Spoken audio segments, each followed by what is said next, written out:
Kadang-kadang Gitu ya. kita ngomong tapi orang lain yang kita ajak ngomong nggak ngerti kan gitu. Itu ya, itu yang kita hindari dari penulisan discussion section sehingga memang ada beberapa urutan yang harus kita perhatikan bersama.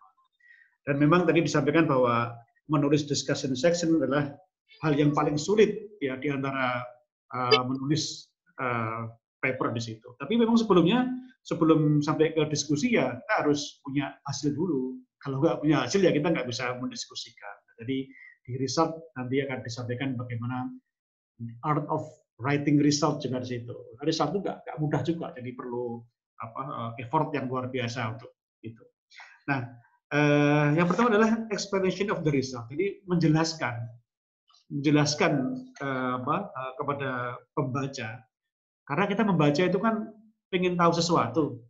Dan itu tercermin dari judulnya. Jadi kalau kita kembali kan ke motivasi orang membaca, maka kita baca judul kita tertarik, loh isinya apa gitu. Ya, ternyata di situ isinya itu harus sesuai dengan apa yang tercantum di judul, tercantum di isinya, termasuk di diskusinya. Jadi apakah isi dari diskusi itu sesuai tidak dengan yang diharapkan? Ya, dengan diharapkan. Dan yang penting juga adalah ketika kita mendapat hasil negatif, itu bagaimana cara kita menjelaskan hal-hal yang tidak diduga atau yang tidak memuaskan, yang tidak sesuai dengan hipotesis. Gitu. Jadi kita baca judulnya, ternyata di akhir-akhirnya kok tidak sesuai atau tidak bermakna, itu seling harus dibuat satu diskusi yang menarik supaya pembaca itu jelas. Dan juga ini yang luar biasa, references to previous research, bahwa riset itu harus didasari pada tulisan-tulisan sebelumnya. Jadi harus sangat kaya sekali. Jadi perbandingannya atau comparison atau katakanlah kita membahas itu harus sangat kaya sekali, tergantung pada bacaan kita.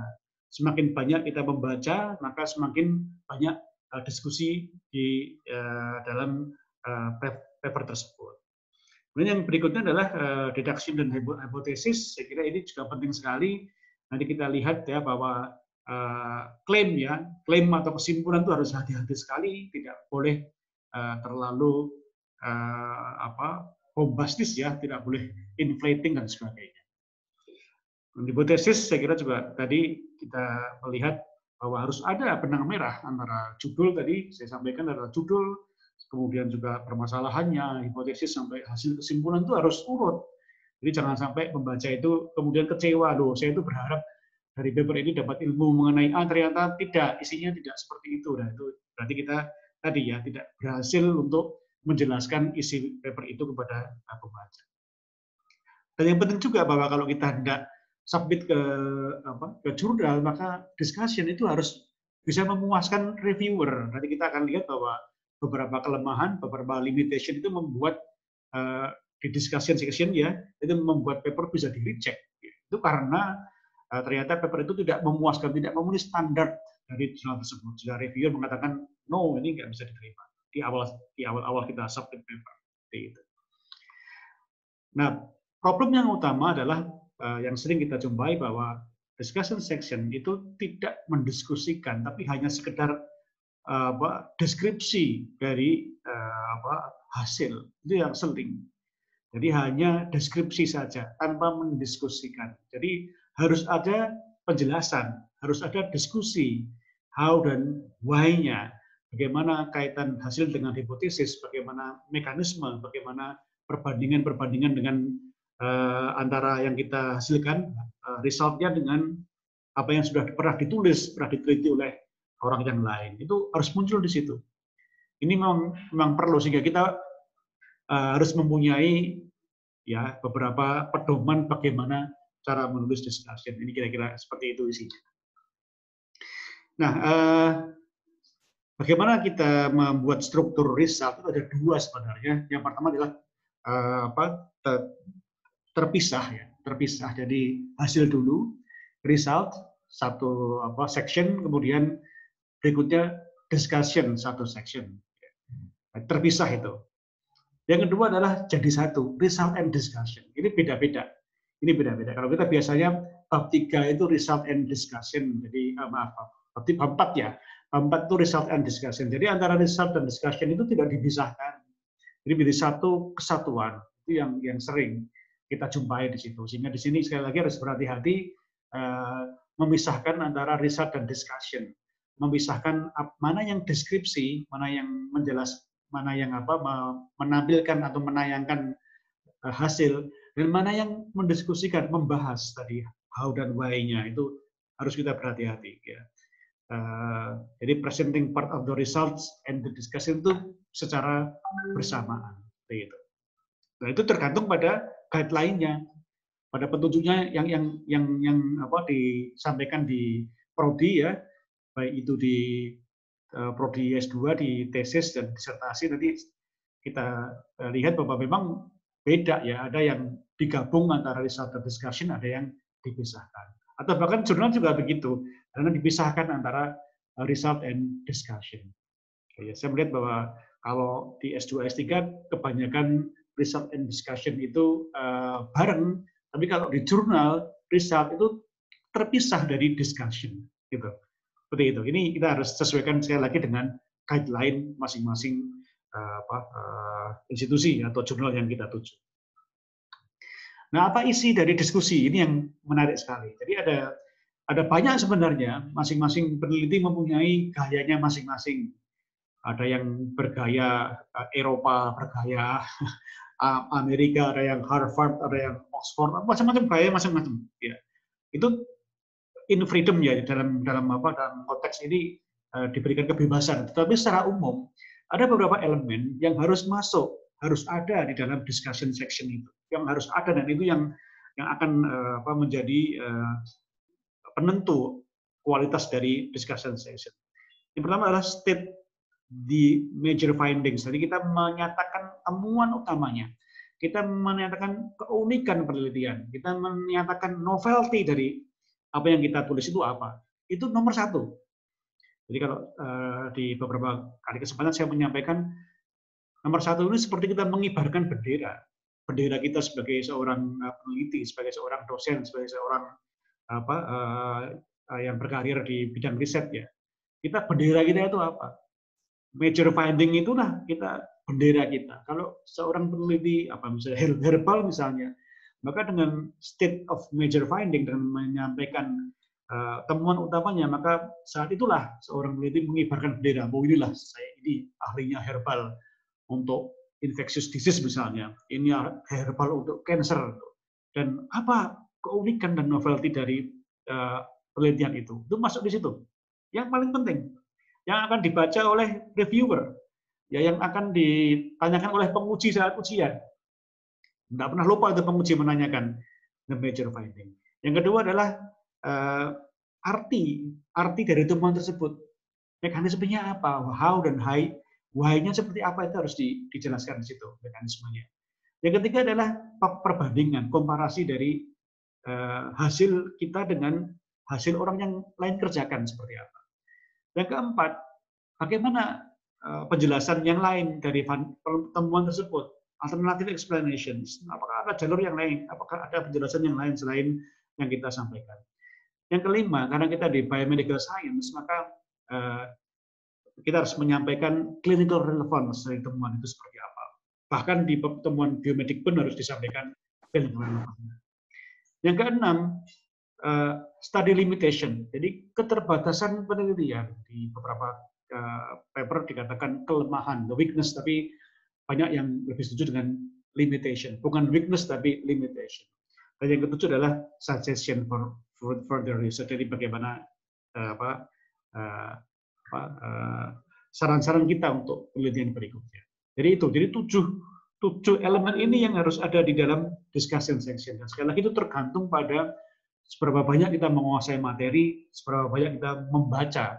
Semakin banyak membaca, semakin banyak bahan yang didiskusikan, maka tentunya juga semakin menarik ketika kita menuliskan discussion section, dan itu akan membuat reviewer, membuat para penguji itu terpana gitu ya.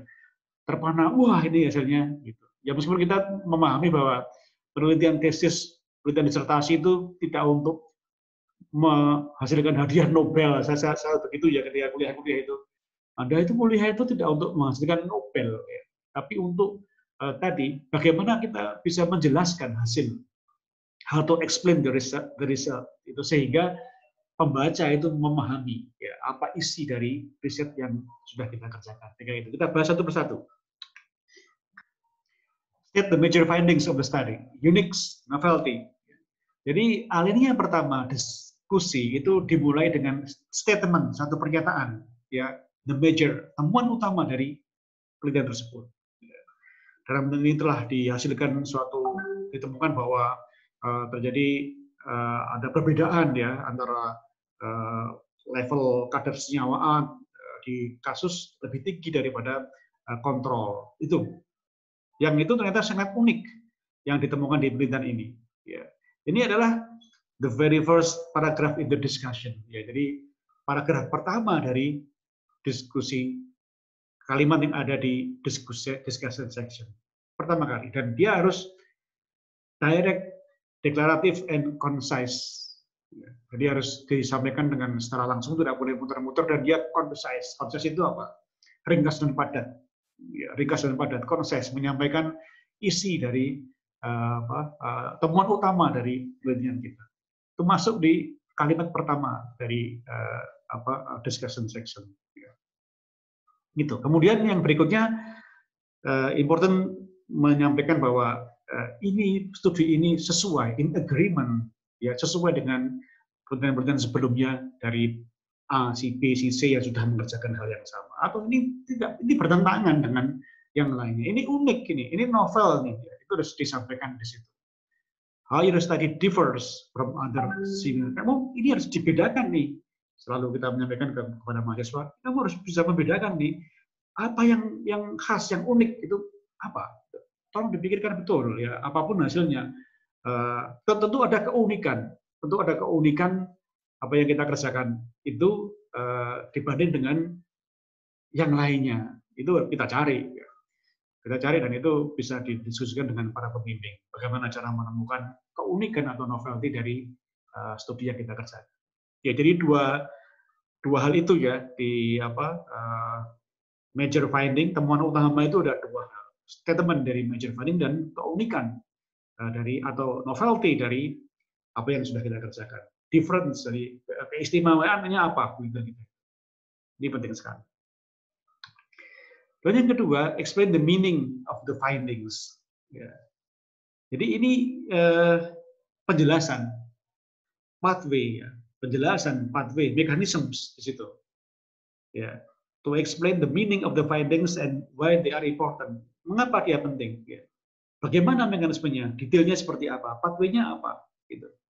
Baik itu pathway atau temuan-temuan yang mendukung hasil yang kita temukan, maupun temuan-temuan yang tidak mendukung, tidak agreement dengan hasil yang kita sampaikan. Ya. Itu, jadi mechanisms, pathways itu dijelaskan pada elemen yang kedua. Ini bisa, kalau tadi yang itu hanya 2-3 kalimat, kalau ini bisa beberapa kalimat. Wah, bukan tidak mungkin itu akan gambar dimasukkan di situ, ada figur masuk di sini ya untuk menjelaskan detail mekanisme, propose mekanisme yang ada di dalam penelitian kita. Itu. Jadi ini adalah elemen yang nomor 2. Elemen ketiga adalah comparison, perbandingan. Kalau di bidang saya di genetik itu saya selalu menyampaikan, kan ada frekuensi genetik ya, frekuensi alel, frekuensi genotype, itu kita bandingkan dengan frekuensi genotype dan frekuensi alel di populasi lain. Wah, itu di populasi ini frekuensinya berapa, di populasi ini frekuensinya berapa, di Indonesia yang kita teliti itu berapa frekuensinya. Comparison. Ya. Karena apa? Karena sebenarnya tidak ada atau sulit sekali mencari suatu penelitian yang benar-benar novel, itu susah sekali. Sesuatu yang benar-benar baru yang di bumi ini nggak ada itu susah sekali. Sudah ada tapi kita punya perbedaan. Ya, dan kita harus membandingkan dengan apa yang sudah pernah dikerjakan yang mirip dengan yang sudah kita kerjakan. Dan tentunya ini perlu referensi yang banyak. Jadi misalnya ya kita membandingkan frekuensi alel antar populasi. Itu kita perlu banyak sekali referensi dari Afrika, ya dari Eropa, dari Timur Tengah, kemudian dari Kaukasid, dari Cina, dari Asia Tenggara sampai Australia itu kita cari penelitian-penelitian yang mirip-mirip seperti itu untuk kita masukkan dalam pembahasan gitu. Dan penting sekali untuk membahas, mungkin di studi sebelumnya ada beberapa pertanyaan yang muncul di sana, dan bagaimana di penelitian kita, bagaimana kita menjawab pertanyaan-pertanyaan yang sebelumnya muncul, apakah studi atau riset kita itu menjawab unanswered question, apakah bisa menjawab beberapa hal yang belum terjawab di penelitian sebelumnya. Gitu. Ya, sehingga sekali lagi ini penting sekali ya, comparison ini yang menyusul tadi setelah pathways dan mechanisms, itu comparison yang nomor 3. Sekali lagi ini membutuhkan referensi yang cukup, bacaan yang cukup untuk membuat elemen yang nomor 2 dan nomor 3 ini. Kemudian berikutnya adalah kita harus mempertimbangkan beberapa penjelasan yang mungkin tidak atau belum tercantumkan pada saat kita membuat pendahuluan.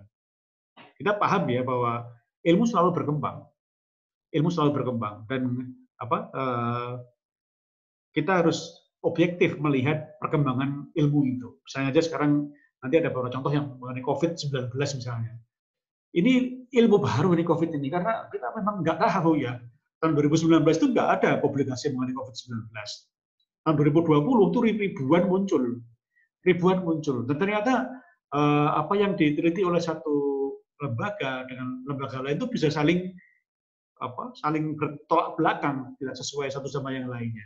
Jadi kita harus mengapresiasi, harus menghargai pendapat dari lembaga yang lain itu. Ya, jadi ini riset itu adalah to discover sebenarnya ya, untuk menemukan. Ya, sehingga kita tidak bisa atau jangan sampai jatuh ke dalam bias penelitian bahwa kita memang, atau kalau kita sebut dalam bahasa kita adalah kacamata kuda. Kita tidak bisa memakai kacamata kuda, terjebak di apa yang kita inginkan. Tidak bisa, kita harus mencoba berpikir out of the box ya, bahwa ada barangkali beberapa penjelasan yang lainnya yang mungkin ada yang sudah dikerjakan oleh peneliti. Kalau yang barangkali bahkan peneliti yang lebih maju dari kita, barangkali ada riset-riset yang hampir mirip yang ternyata itu sudah dikerjakan di tempat yang lain. Nah, seperti itu. Jadi intinya bahwa di dalam poin keempat ini bahwa all possible explanations itu harus kita pertimbangkan. Jadi sekali lagi tidak bisa kita menggunakan kacamata kuda. Kita harus benar-benar mempertimbangkan banyak hal yang lain. Kita pakainya parabola. Jadi bukan kacamata kuda tapi parabola, menangkap semuanya. Kita saring dan kita sampaikan kalau ada kemungkinan alternatif explanation di situ. Ya, ini adalah elemen yang nomor 4 yang harus ada di dalam discussion section. Elemen nomor 5 yang penting karena kita adalah meneliti di bidang medik, dan nanti yang di bidang teknik budaya juga sama. Jadi tujuan dari penelitian dalam medical science adalah untuk pada akhirnya untuk meningkatkan pelayanan ya, standar care, standar pelayanan kepada pasien. Karena itu penting sekali, meskipun indirectly tidak langsung, maka kita harus mencoba untuk mengkaitkan temuan-temuan yang ada, kita diskusikan bahwa ini ke arah mana nantinya. Herbal ke arah mana, nantinya ke genetik ke arah yang mana, sebagai biomarker, atau mungkin clinical prediktor, atau mungkin yang lainnya, itu kita coba ya arahkan direction itu ke arah mana. Kalau sekarang kita memang sudah dituntut untuk membuat map ya, research map di situ.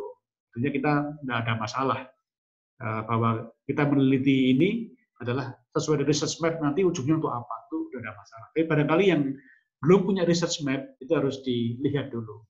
Sebenarnya ini maunya kemana gitu riset itu ya. For which patient do the research apply, and for which do they not apply.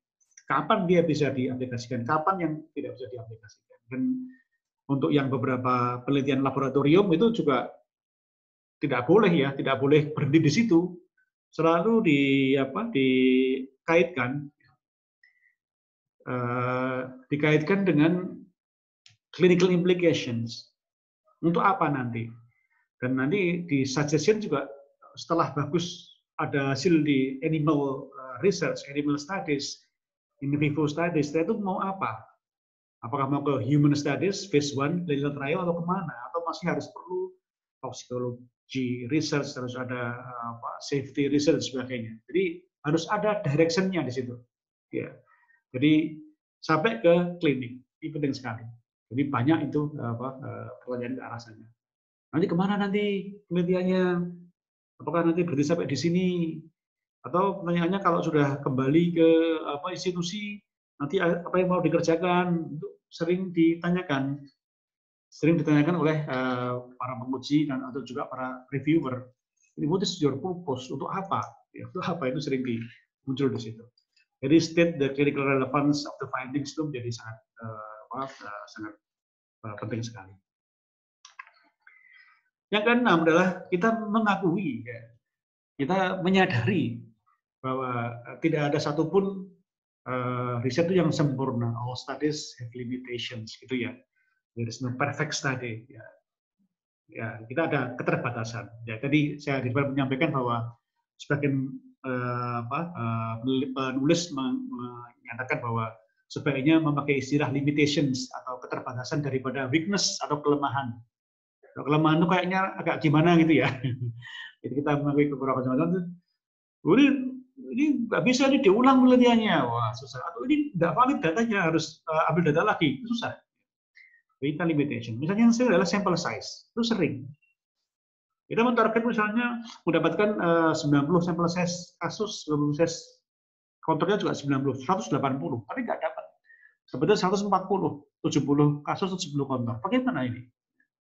Nah, kalau sampel size nggak bisa, kita harus menghitung power penelitian. Biasanya sampel size itu menggunakan power 80%, 0,8.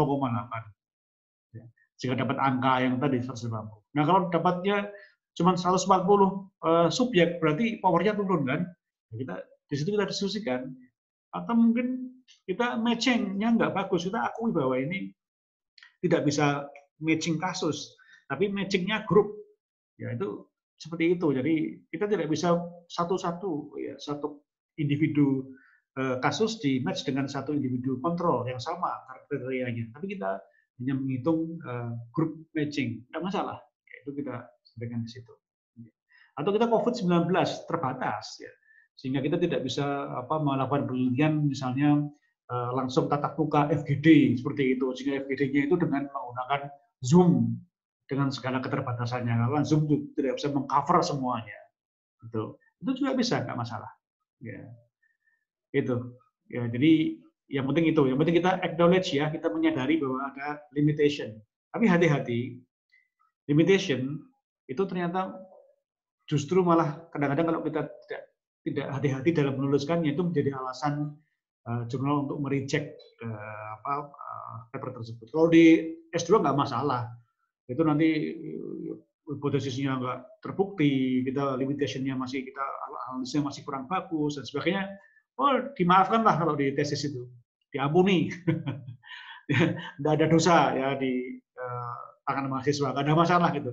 Tapi di pandangan reviewer jurnal, dia ingin hasil riset yang sempurna, yang perfect, yang dia akan publish di jurnalnya, sehingga dia bisa reject ya, limitation yang terlalu berat. Jadi ada hati-hati di situ. Gitu. Ya, jadi sebaiknya kita mengidentifikasi ya, dan mengakui keterbatasan studi itu dan ditaruh di dalam discussion section. Ya, ditaruh di bagian discussion section. Itu ada paragraf khusus untuk mengakomodasi limitation of the study. Gitu. Terus sekali lagi hati-hati, jangan sampai nanti malah menjerumuskan penulis, malah nanti ketahuan kelemahan. Dianggap sebagai kelemahan, bukan limitation. Gitu. Yang terakhir untuk elemen-elemen dari discussion section adalah suggestion for further research. Saran kalau di tesis atau di disertasi itu di terakhir sesudah kesimpulan. Itu baru kemudian saran. Tapi kalau di dalam naskah publikasi, suggestion itu sebelum kesimpulan muncul. Jadi di akhir bagian akhir dari discussion itu selain ada limitation, ada suggestion di situ. Itu bisa jadi satu paragraf yang menyampaikan dua. Tapi sekali lagi kalau di tesis dan disertasi itu di belakang setelah kesimpulan, yaitu agak berbeda memang. Ada berbeda. Although study may answer important questions, other questions related to the subject remain unanswered. Jadi kita bahkan hasil penelitian itu akan memunculkan pertanyaan penelitian berikutnya. Itu menjadi salah satu hukumnya orang riset. Kalau seseorang sudah penelitian selesai, maka itu tidak akan berhenti. Karena dari hasil penelitian akan muncul unanswered question, akan muncul pertanyaan berikutnya yang itu akan memicu peneliti untuk bergerak terus. Jadi seperti lingkaran setan yang sudah tertarik untuk riset, sekali dia masuk terus kerja terus nggak berhenti. Karena apa? Research question akan muncul terus. Semakin lama semakin banyak tadi seperti bola salju sih. Ya lama-lama itu malah kita ternyata punya banget ide yang ada di dalam kepala itu akan bermunculan gitu setelah kita riset. Kalau nggak riset, nggak ada muncul pertanyaan penelitian. Gitu. Karena kita nggak riset, nggak muncul itu. Tapi begitu kita melakukan riset, maka itu akan bertubi-tubi ya muncul unanswered question itu luar biasa. Itulah menjadi suggestion further research gitu. Ya. Gitu. Yang kedua adalah mengapa ini penting karena kita akan melihat kembalikan ke roadmap of the study. Map penelitian itu seperti apa? Itu akan mempertajam map penelitian kita. Ya, kita sudah punya perencanaan 10 tahun, tapi di tengah jalan ternyata kita lebih fokus lagi. Ya, lebih fokus. Nah, hati-hati di sini. Ya, kita harus menempatkan itu secara bijaksana. Tadi seperti limitation tadi, ini juga hal yang penting, tapi harus bijaksana. Ya, misalnya aja yang tadi ya, yang laboratorium eksperimental dan clinical relevance tadi, itu kita taruh clinical relevance ya di nomor 5, tapi kemudian suggestions-nya untuk follow up sampai ke clinical trial itu ada di nomor 7. Jadi ini hasilnya bagus banget nih. Ternyata bahwa kombinasi herbal ini ternyata bisa menurunkan glukosa darah pada tikus Bordeaux DM tipe 2 misalnya. Atau herbal ini bisa meningkatkan apoptosis sel kanker MCX7 misalnya ya. Itu kita berikan suggestion-nya apa? Apakah mau yang ke manusia atau suggestion-nya atau tadi yang ke arah toksikologi atau safety dan sebagainya itu kita sampaikan di suggestion for further research. Itu kira-kira ya 7 poin atau elemen yang harus ada di discussion session, harus diatur. Kalau tesis disertasi nggak ada masalah, halamannya kita tak dibatasi sehingga ini akan menjadi ya kesempatan bagi mahasiswa S2 S3 untuk menumpahkan ilmu yang sudah didapatkannya. Ya, itu bisa kelihatan di situ. Jadi bisa sampai banyak kita masukkan di situ. Tapi ingat bahwa di dalam paper publikasi halaman terbatas. Ya, jika ini tidak bisa kita tumpahkan semuanya, kita harus batasi sehingga nanti beberapa elemen jadi satu. Jadi misalnya tadi yang limitation and suggestion itu jadi satu di paragraf terakhir. Gitu.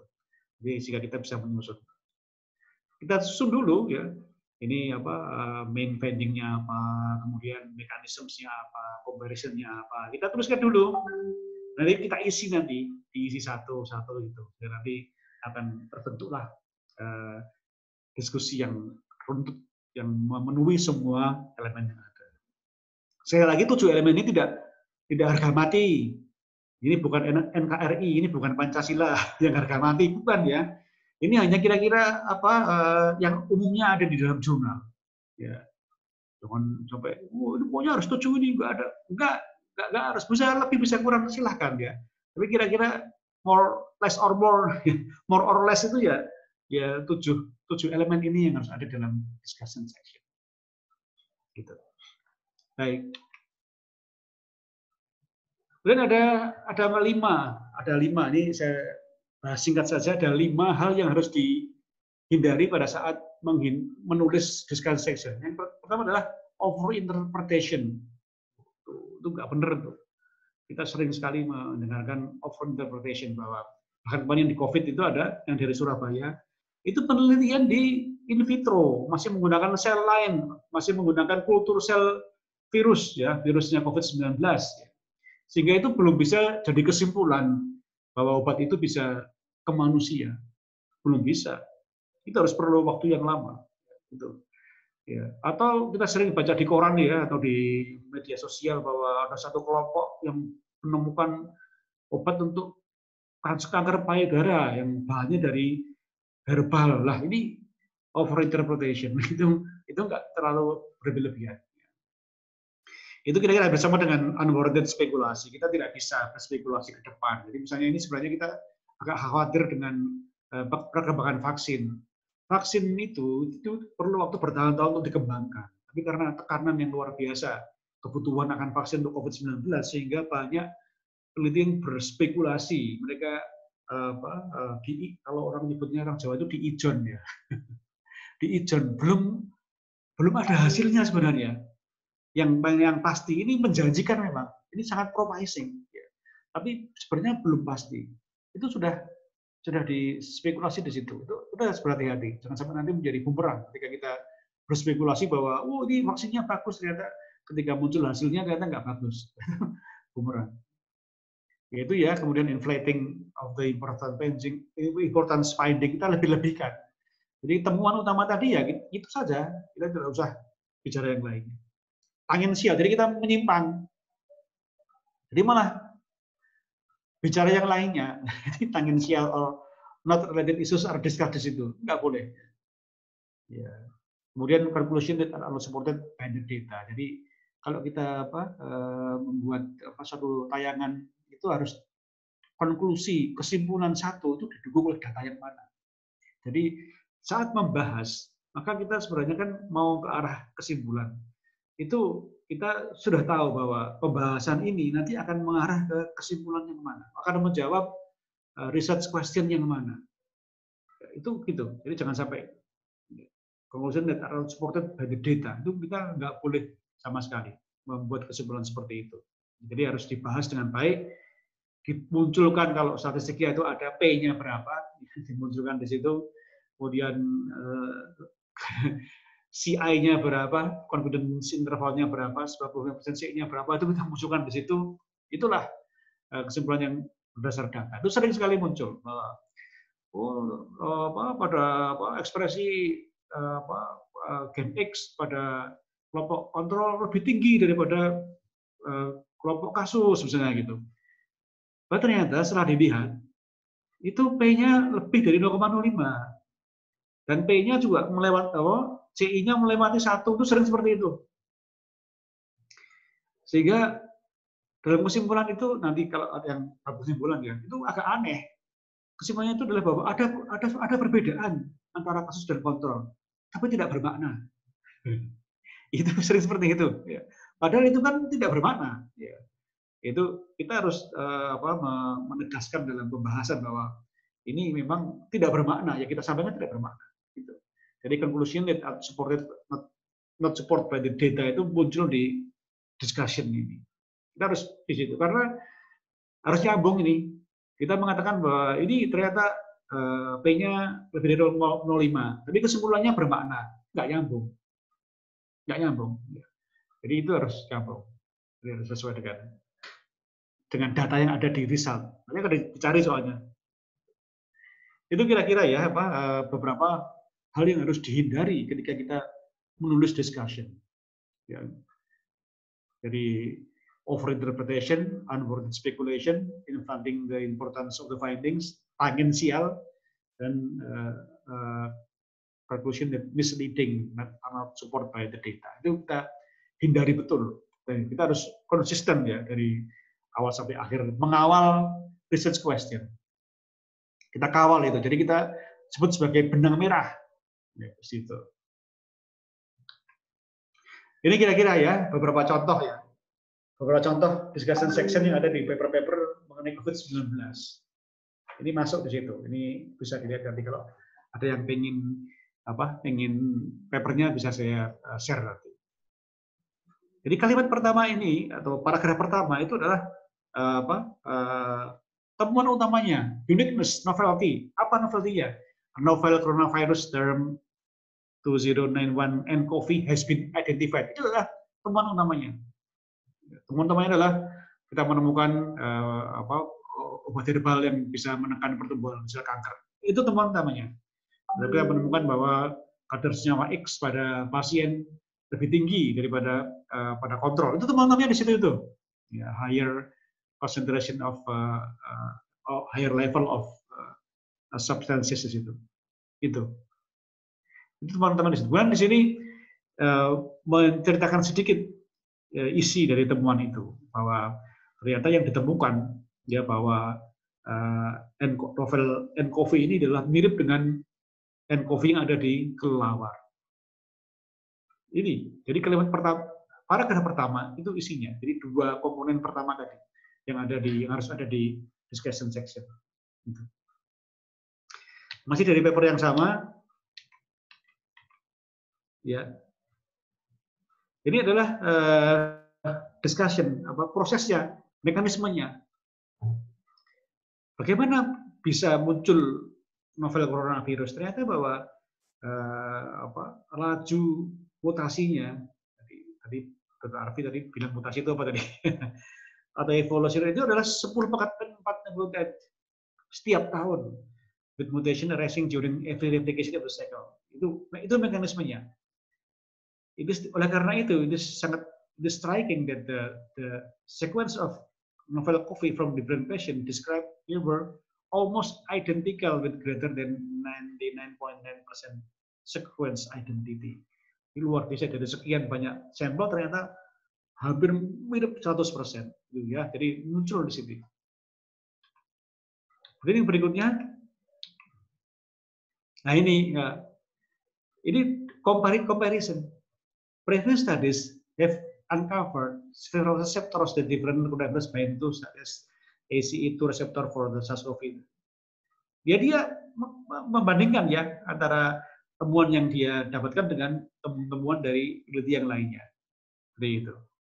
Ya. Saya kira itu. Dan yang berikutnya,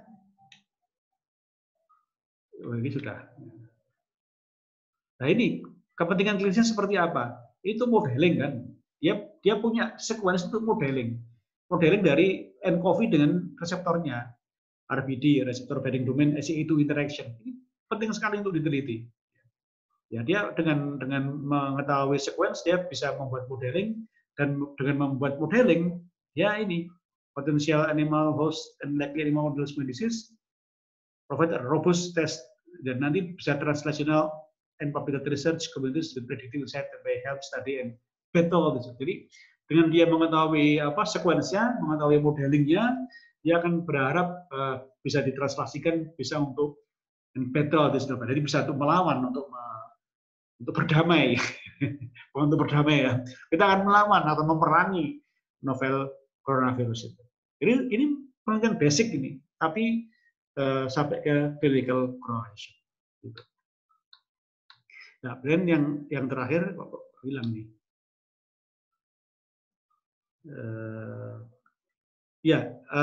di sini juga disampaikan ya beberapa mungkin nggak masuk di sini ya, disampaikan beberapa suggestion sebenarnya dia maunya ke arah mana, suggestion kira-kira direction dari riset ini ke arah mana, dari internasional yang di bawah ini ya, seperti itu. Jadi kira-kira seperti itu isinya. Ya, ini kira-kira ya beberapa saran-saran yang lainnya yang tadi sudah kita bahas di depan. Terutama yang mungkin ini yang beberapa poin sudah ada. Yang terakhir, break up the section into logical segments by using subhead. Jadi kita boleh memakai subjudul kalau di dalam tesis, karena itu panjang sekali. discussion sesinya ada 15 halaman. Kalau itu hanya satu di dalam satu judul pembahasan itu akan menghabiskan banyak energi. Tapi ini ya pakai itu bisa, pakai subjudul di situ. Ya, sehingga sebagai kesimpulan ya kita penting sekali untuk merancang atau membangun diskusi dengan baik untuk terutama menjelaskan isi hasil itu kepada para pembaca, ya sehingga memahami apa yang harus disampaikan di situ, tidak ada bias. Saya kira itu, ya maaf ya. Terima kasih. Saya kira itu yang bisa saya sampaikan. Kesalahan mohon maaf. Selamat siang. Saya kembalikan ke Mbak Ratih sebagai moderator.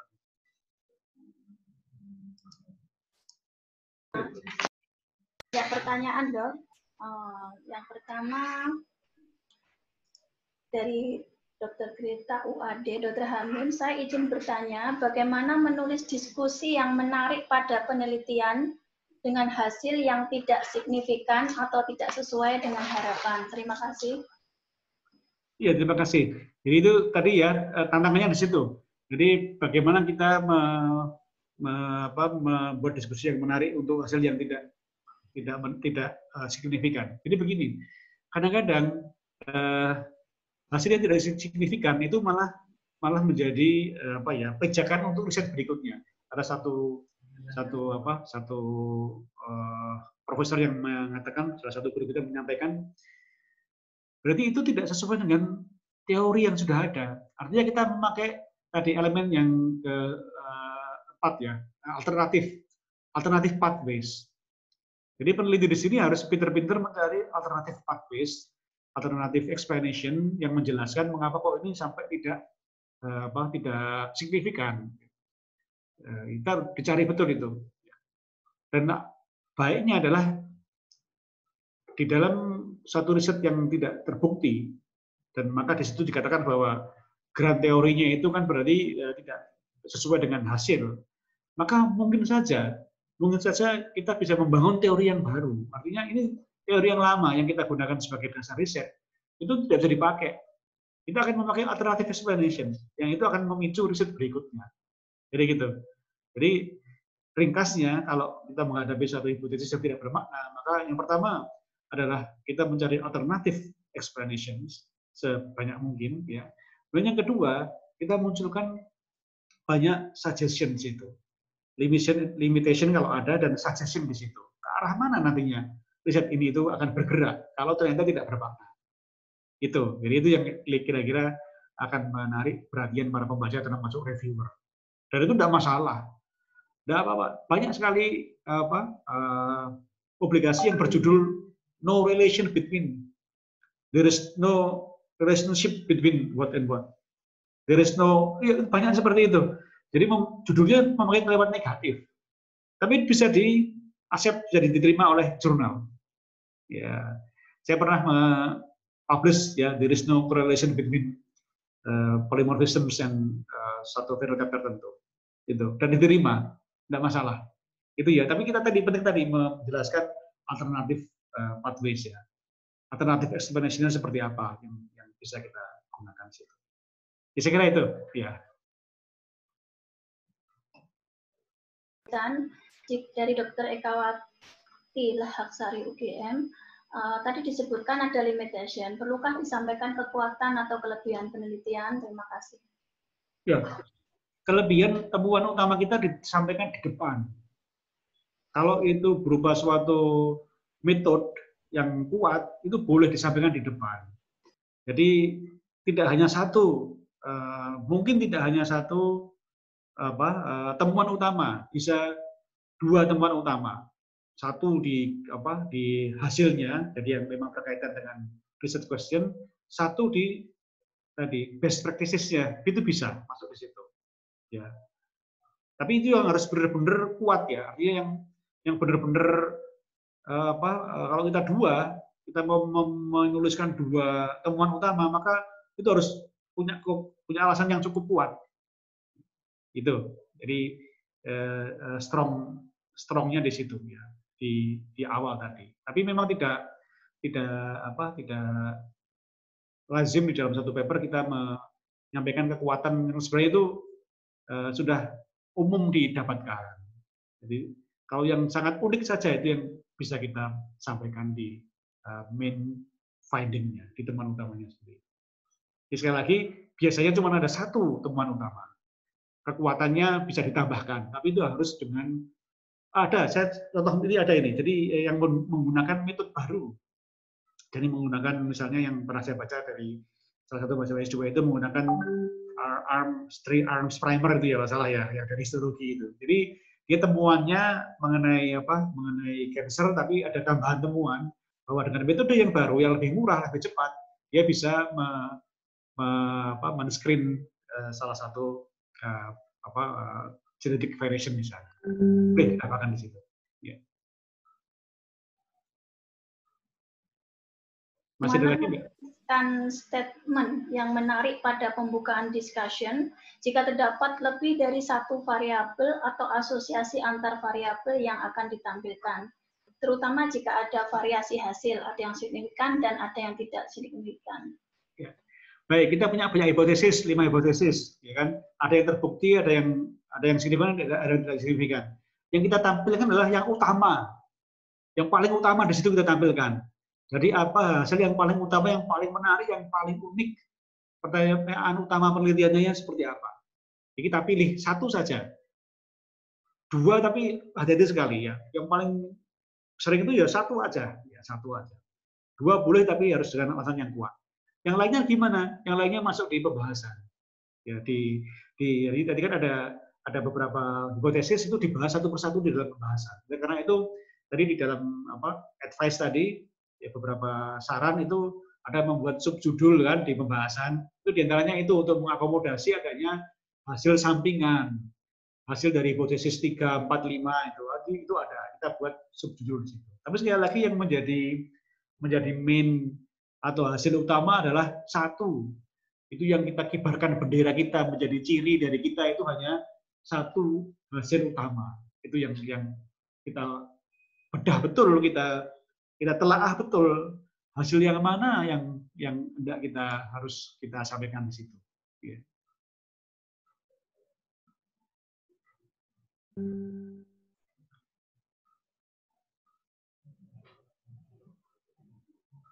Maaf, suaranya belum masuk, Mbak Tati. Baik dok, ini masih ada waktu 2 menit. Jika hipotesis kita ditolak, misalkan intervensi yang kita lakukan ternyata jika dibandingkan dengan kelompok kontrol hasilnya tidak berbeda bermakna. Tetapi meskipun pretest, posttest pada kelompok intervensi saja ada perbedaan yang bermakna. Apakah masih layak publikasi? Dan bagaimana discussion part supaya temuan kita masih dipandang bermanfaat dan masih layak publikasi? Ya, itulah. Jadi tadi saya menyampaikan kalau misalnya kita tidak mendapat hasil yang benar-benar unik ya atau novel, maka kita menggunakan alternative explanations. Jadi yang kita cari adalah alternatif pathway-nya seperti apa. Mengapa kok ini tidak bermakna? Itu yang penting di situ. Sehingga nanti orang lain tidak perlu mengulang penelitian ini, misalnya gitu ya. Dan nanti arahnya ke arah mana? Tadi sudah saya sampaikan, suggestion-nya arahnya kemana? Oh, ini jangan, sebaiknya kalau peneliti lagi, itu kemarin ada herbal research yang pada cancer, ternyata herbal itu malah yang kalau diberikan itu malah bisa mengurangi kinerja atau efek dari anti kanker yang diberikan. Sehingga setelah itu peneliti memberikan suggestion, jangan lagi riset herbal ini, karena ini malah justru merugikan. Ya, ini tidak bisa diteruskan kalau nanti diberi obat ini ada interaksi obat di situ sehingga nggak bisa diberikan dengan obat anti kanker itu, sehingga itu akhirnya tidak dipakai lagi. Itu penting sekali. Jadi peneliti arahnya adalah peneliti tidak lagi melakukan hal yang sama. Saya kira itu. Ya. Mohon maaf kalau jawabannya terlalu ringkas ya. Waktunya sudah menunjukkan pukul 14. Ya. Marilah kita sebelumnya terima kasih ya, terima kasih Bapak sekalian. Mohon maaf waktunya terbatas sekali, nanti mungkin bisa diskusi di lain waktu. Mohon maaf sekali. Ya, terima kasih banyak. Marilah kita tepuk tangan untuk Dr. Hamim. Terima kasih, Dokter. Ya, sama-sama. Terima kasih. Ya. Terima kasih atas kesediaannya mengisi materi kita pada siang hari ini, Dr. Hamim. Selanjutnya kita akan melanjutkan pada sesi yang kedua, yaitu akan disampaikan oleh Dr. Dwi Aris Nugrahaningsih, MSc PhD. Berikut ini akan saya sampaikan CV beliau.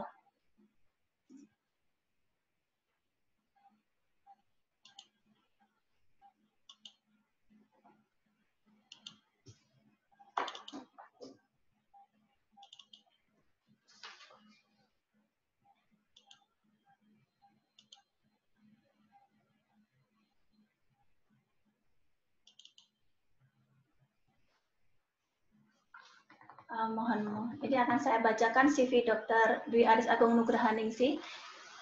Beliau lulus medical doctor pada tahun 2006 dari FKMK Universitas Gadjah Mada.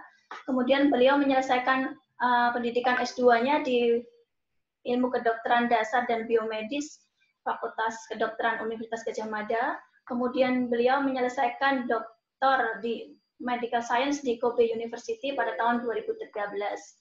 Saat ini beliau menjabat sebagai Kepala Laboratorium Research Terpadu di FKKMK UGM. Beliau adalah dosen di Departemen Farmakologi, Fakultas Kedokteran, Kesehatan Masyarakat, dan Keperawatan UGM.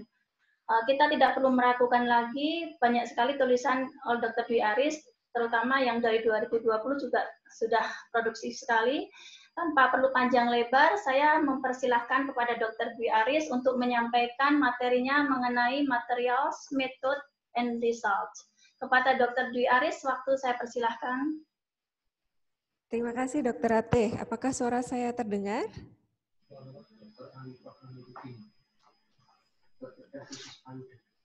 Halo? Oke, sip. Baik, terima kasih Dr. Ratih sudah diperkenalkan. Mungkin sebenarnya di sini saya share saja ya, karena saya yakin rekan-rekan di sini sudah sering juga menulis, dan kalau methods, material methods dan result itu sebenarnya nulis proposal, nulis laporan penelitian juga kita membuat gitu ya. Cuman di sini saya akan share sedikit pengalaman saya mengenai menulis material methods and result pada scientific paper ya. Nah, ini adalah format dari scientific article, biasanya seperti ini ya. Kita mulai, pasti tulisannya biasanya ada title lah jelas, kemudian abstract, introduction, methods, result, discussion, conclusion. Mungkin ada beberapa jurnal seperti Nature atau beberapa itu mereka methods-nya malah justru setelah discussion gitu. Ya, bisa juga seperti itu, tapi secara umum urutannya seperti ini. Nah, bagaimana kita mengorganisir suatu scientific article? Biasanya adalah ini, kita menyiapkan dulu figure and tables. Ini yang biasanya saya lakukan. Jadi saya tidak menulis judul terlebih dahulu. Justru saya mulai dari result dulu. Jadi saya akan melihat hasil saya seperti apa. Apakah ini akan saya tampilkan dalam bentuk tabel ataukah dalam bentuk grafik, scatter plot, atau saya butuh representative picture. Itu saya renungkan benar-benar. Jadi figure, tables, di result itu benar-benar saya buat terlebih dahulu. Dan ini tadi yang seperti dibilang oleh Dr. Hamim, benang merah.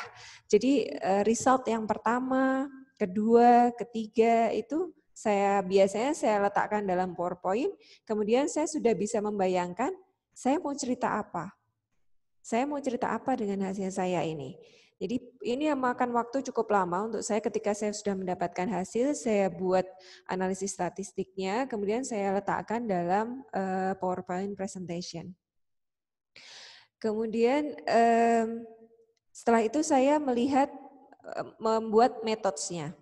Di metode sini saya akan melihat tadi data apa saja yang saya tampilkan. Kalau tadi data demografik, ya berarti alur yang pertama metode adalah bagaimana saya mendapatkan subjeknya atau partisipan. Kemudian misalnya setelah itu blood pressure, ya berarti saya harus melihat lagi bagaimana saya mengukur tekanan darah. Ya. Kemudian baru write the result. Ini beda dengan yang tabel PowerPoint tadi. Kalau di PowerPoint tadi saya biasanya sudah buat alur cerita untuk mempermudah buat alur cerita. Tapi di sini yang saya tulis adalah narasinya. Ya, narasinya saya tulis dulu. Kemudian setelah itu membuat discussion. Kalau sudah ada cerita yang ingin disampaikan, nanti discussion itu insya Allah akan mengalir. Asal kita sudah tahu kita sebenarnya mau highlight apa sih, mau cerita apa, itu discussion nanti kita tinggal mencari literatur-literatur yang mendukung. Kemudian konklusinya apa, itu yang sudah disebutkan tadi itu harus didukung dengan hasil, ya kesimpulannya. Setelah itu baru saya kembali ke introduction, ke depan malahan. Jadi itu harus sesuai dengan discussion-nya apa, nanti introduction-nya akan mengantarkan. Dan arah pendekatan introduction ini juga saya sesuaikan dengan jurnal apa yang saya tuju. Kalau jurnal saya yang saya tuju itu lebih banyak ke klinis, saya akan mulai dari penyakit. Gitu. Tapi kalau jurnalnya itu molekular, saya akan mulai dari gennya, dari proteinnya gitu, dari molekularnya gitu, RNA, miRNA atau metode apa gitu. Itu saya mulai dari tergantung dari jurnal apa yang saya tuju. Kemudian abstrak dan baru title. Title tadi dibuat yang semenarik mungkin karena kalau dibuat seperti proposal atau laporan tesis kurang menarik ya, karena biasanya efek apa-apa gitu. Buatlah title yang menarik. Oke. Saya akan fokus pada topik yang diserahkan pada saya, yaitu bagaimana menulis material and methods dan result. Oke, jadi ini method section.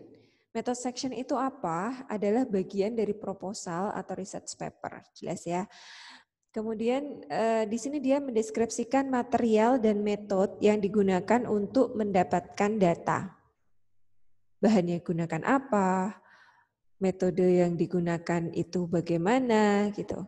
Kemudian method section ini memungkinkan pembaca untuk memahami bagaimana data dikoleksi dan apakah metode yang digunakan itu cukup bagus. Ini pernah kejadian dengan paper saya yang terakhir dengan mahasiswa S2 saya. Waktu itu kita melihat metilasi DNA dan kita gunakan hanya menggunakan PCR biasa. Kita sudah jelaskan dengan lengkap. Kemudian oleh reviewer diminta real-time PCR. Real-time PCR lebih baik daripada PCR biasa karena bisa kuantifikasi. Oke, jadi si reviewernya bisa tahu bahwa oh metode saya pakai yang PCR biasa dari penjelasan saya. Dia menginginkan real-time PCR itu lebih bisa kuantitatif gitu. Jadi metodenya cukup jelas sehingga orang lain bisa tahu ini ada yang lebih bagus loh metodenya gitu. Nah, kemudian metode ini juga seharusnya cukup detail sehingga orang lain atau peneliti lain itu bisa mereplikasi, terutama untuk penelitian-penelitian atau metode-metode baru yang belum banyak dilakukan sebelumnya. Kalau kita mensitasi ya kita bisa bilang penelitian ini saya lakukan dengan metode sesuai dengan penelitian ini dengan modifikasinya apa. Oke. Tapi kalau misalnya masih baru, sebaiknya lebih lengkap. Nah, ini adalah komponen-komponen dari metode. Apa saja? Yang pertama adalah persetujuan komisi etik atau ethical approval. Yang kedua adalah partisipan atau subjek. Kemudian materinya apa? Prosedurnya bagaimana? Bagaimana cara data analisis? Ini adalah komponen yang biasanya selalu harus ada ya, tapi mungkin ada juga sih yang lain-lain untuk tergantung jenis penelitiannya, tapi secara umum ada 5 komponen ini yang harus ada dalam suatu scientific paper. Yang pertama kita bahas dulu tentang ethical approval atau ethical clearance. Ini sudah harus kita mulai sebelum kita melakukan penelitian sebenarnya. Karena nanti ketika menulis itu bisa jadi kalau kita belum punya ethical approval, kadang-kadang ada beberapa yang minta provide the document atau paling enggak write the number. Jadi ini sebaiknya dilakukan sebelum mulai studi. Memang ada beberapa studi yang ethical clearance-nya belakangan, misalnya kita udah dapat data, kemudian data itu sudah dapat ethical clearance ya untuk tujuan A. Kemudian di tengah jalan pas kita menganalisis data ada tujuan B. Ada penelitian lain yang bisa dilakukan dari data tersebut, ya.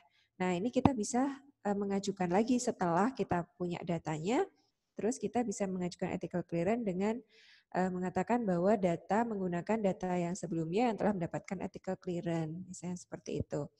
Tapi secara umum biasanya ethical clearance itu harus didapat sebelum penelitian dilaksanakan.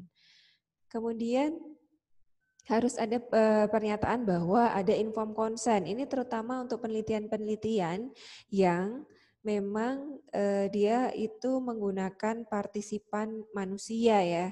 Kalau misalnya hewan gitu nggak perlu informed consent, apalagi cell culture gitu ya. Kalau yang studi-studi preklinik itu butuh nggak gitu ya? Itu tergantung studinya apa. Misalnya studi pada hewan. Studi pada hewan itu tetap harus ethical clearance karena kita ada prinsip 3R ya.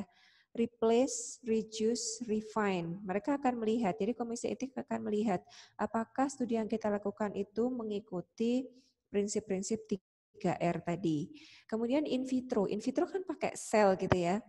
Ya, tetap saja diajukan karena bisa jadi itu butuh misalnya in vitro menggunakan sel kultur primer dari kanker yang diambil dari jaringan manusia misalnya gitu, atau dari darah manusia. Nah, atau dari darah hewan atau dari jaringan hewan. Nah, itu juga tetap butuh ethical clearance. Untuk amannya, sebaiknya semua penelitian silahkan diajukan ethical clearance-nya dan nanti akan ditentukan oleh komisi etik. Apakah ini nanti bisa langsung dikasih approval karena emang nggak ada masalah etiknya atau dia memang butuh dikaji secara lebih lanjut. Ya, ini data yang diambil sebelumnya, misalnya ini seperti yang saya ceritakan tadi, itu kita tetap butuh ethical clearance. Kemudian bagaimana kalau human sample or data sample? Itu juga tetap sama, ini jangan sampai salah. Misalnya kita udah ngumpulin sampel dari zaman lama gitu ya. Kemudian kita mau menganalisis genetiknya. Nah dulu ethical clearance-nya atau informed consent-nya menggunakan sampel itu untuk pemeriksaan genetik atau tidak? Kalau misalnya iya, boleh gunakan sampel sisanya digunakan untuk pemeriksaan genetik atau pemeriksaan lainnya ya nggak masalah. Tapi misalnya belum ada ethical approval untuk itu atau belum ada informed consent, kita harus mendapatkan ethical approval dan mungkin harus re-informed consent. Gitu. Jadi ini penting kita harus masukkan dalam methods kita. Kemudian participant of subject. Participant of subject ini bisa komunitas, bisa manusia, bisa hewan, bisa sel kultur.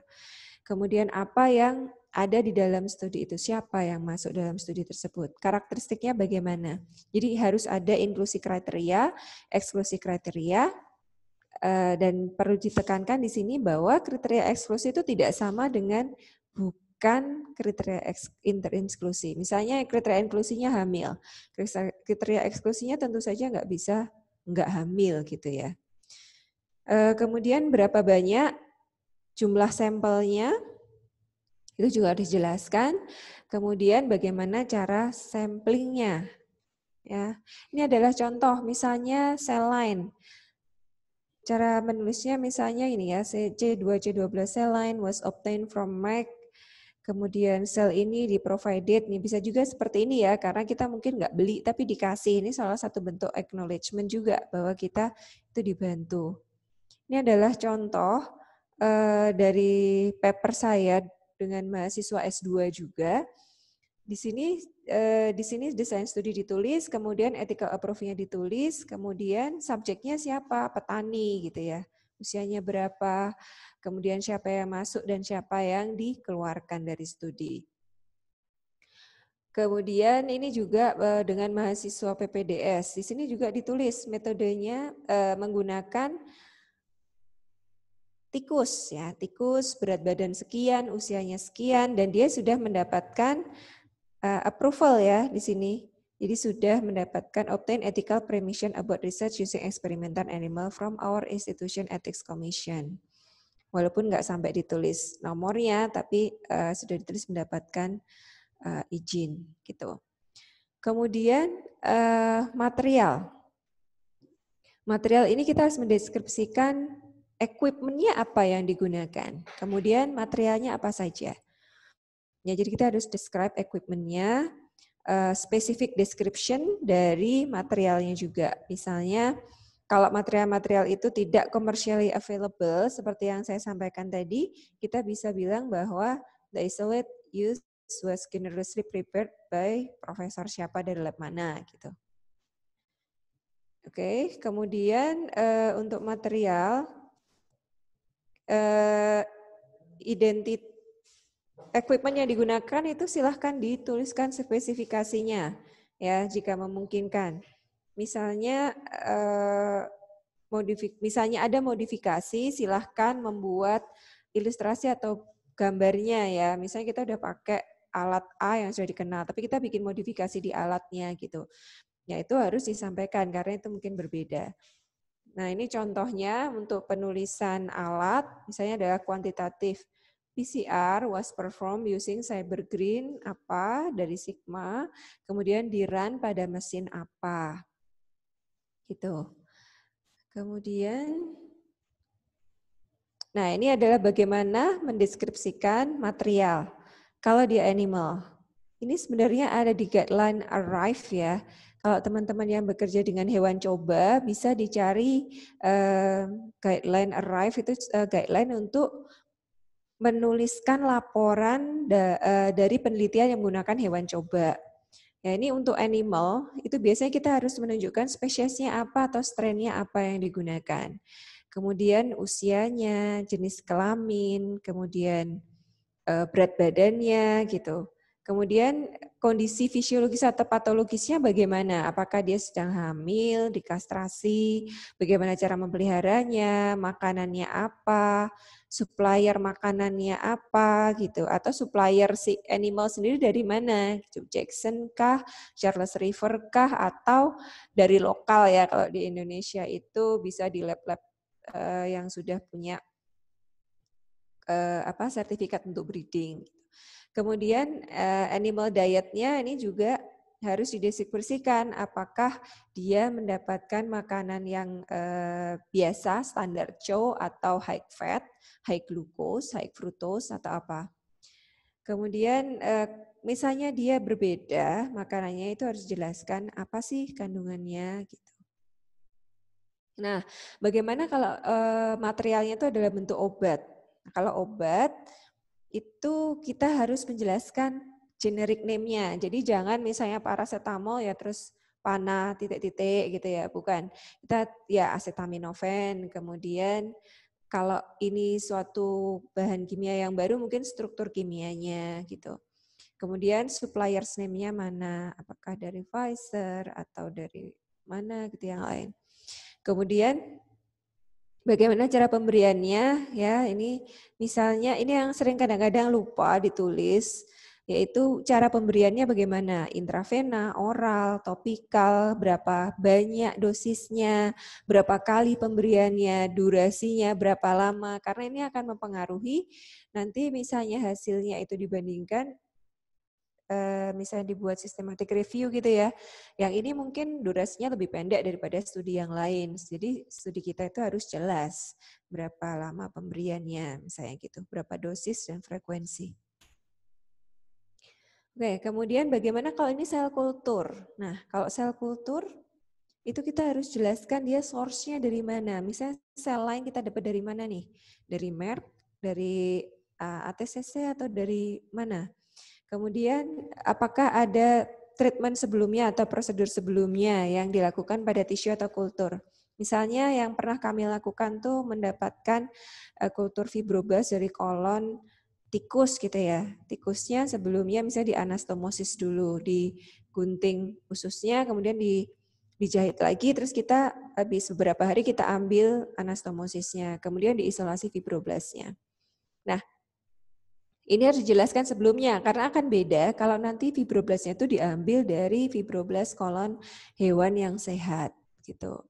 Kemudian supplier names ini juga jelas ya. Kemudian cell line, misalnya DNA itu juga jelas dijelaskan supplier name-nya, ini hampir sama ya. Imunsera juga asalnya dari apa, hostnya apa, rabbit kah, mice, rat, atau yang lain. Kalau bakteri atau virus ya itu bisa standar taksonomi atau nomenklaturnya dan source-nya dari mana, kultur media dan buffer untuk teman-teman yang sering bekerja dengan sel kultur itu komponennya apa dan konsentrasi. Karena misalnya pakai serum, misalnya mau starvasi atau mau diferensiasi hanya pakai 0,1% serum. Tapi kalau mau kultur biasa bisa pakai 10%. Jadi itu harus dijelaskan juga dalam metode. Kemudian untuk reagen, itu sebaiknya dituliskan identifikasi bahan kimia yang digunakan dan supplier names-nya. Kemudian prosedur-prosedur lain seperti misalnya operasi yang digunakan, misalnya sudah ada yang sebelumnya sudah ada standarnya, kita hanya modifikasi ya, disitasi saja, kemudian ditulis dengan modifikasi, kami melakukan operasi dengan posisinya enggak supinasi, tapi dengan posisi prone gitu. Modifikasinya saja yang disebutkan, tidak perlu mengulang kembali. Nah ini adalah contohnya, penulisan untuk cell culture, jadi ini makrofagnya didapat dari mana gitu, kemudian bagaimana dia di-maintain pakai medium apa, berapa persen kombinasi atau tambahan-tambahannya, dan masing-masing reagen itu dituliskan ini ya dari mana dia diproduksi oleh mana. Nah, ini prosedur, untuk prosedur itu sebaiknya dalam menulis metode, tulis dari yang general experiment to specific one. Itu saran saya. Contohnya bagaimana? Misalnya saya penelitian tentang efek antihipertensi obat A pada hewan coba dengan model hipertensi gitu ya. Yang paling general adalah apa? Ya model hipertensinya dulu. Model hipertensinya saya tuliskan dulu. Ya jelas subjek ya, subjek penelitian, jumlahnya, groupingnya, bagaimana. Kemudian baru metodenya. Metode pemeriksaan tekanan darah. Metode pembuatan model tekanan darah tinggi atau hipertensi. Setelah itu baru metode pengukuran tekanan darah. Setelah itu baru metode yang kecil-kecil, lihat mekanisme aksinya. Misalnya pengambilan serum untuk pemeriksaan sitokin tertentu yang terkait dengan tekanan darah, atau pengambilan jaringan, misalnya jaringan vaskuler untuk melihat adanya faktor-faktor vasokonstriktor atau faktor-faktor vasodilator. Nah itu baru di bawahnya, jadi mulai yang spesifik itu di belakang gitu. Nah, untuk yang new prosedur seperti yang saya sampaikan tadi di-explain ya, lengkap tapi tidak perlu bertele-tele. Jika perlu memang mensitasi, lakukan sitasi. Yang paling sering terjadi kesalahan ketika saya mereview paper dari mahasiswa maupun dari ketika saya review paper di jurnal, beberapa itu menulis masih dalam bentuk instruksi. Instruksi yang ada di SOP itu di copy paste. Itu salah. Jadi kita nggak bisa menulis kayak nulis SOP misalnya, buka tutup botol, masukkan serum sebanyak ini, nggak seperti itu. Jadi bukan dalam bentuk instruksi ya, itu tentu sudah tahu mestinya ya. Kemudian mix dengan result. Kita kadang-kadang juga nggak sadar ketika menulis metode itu resultnya ikut masuk. Jadi dengan hasil seperti ini. Itu enggak, itu silahkan nanti di result aja. Ini sekarang sectionnya adalah methods. Kemudian background of the procedure. Kenapa saya melakukan pemeriksaan ini? Gitu itu ditulis dalam methods. Itu nggak perlu. Itu nanti di save aja untuk discussion. Kayak kemarin ketika saya dapat masukan untuk mengganti PCR biasa menjadi real time. Dan waktu itu, waktu PSBB itu ya, jadi waktu nggak boleh ke kampus, harus dikurangi ke kampus. Nggak mungkin melakukan real time. Alasannya sebenarnya emang nggak mau melakukan real time. saya menjelaskannya di discussion, jadi bukan di result. Kenapa saya melakukan itu PCR biasa, bukan real time PCR gitu. Itu jelaskan di discussion. Kemudian nggak perlu menambahkan informasi yang nggak penting. Ini saya beberapa kali menemukan di papernya mahasiswa, itu adalah misalnya siapa yang ngasih makan hewan coba, siapa yang ditelepon kalau emergensi, itu cukup masuk dalam proposal atau yang disubmit ke komisi etik, nggak perlu masuk ke manuskrip ya.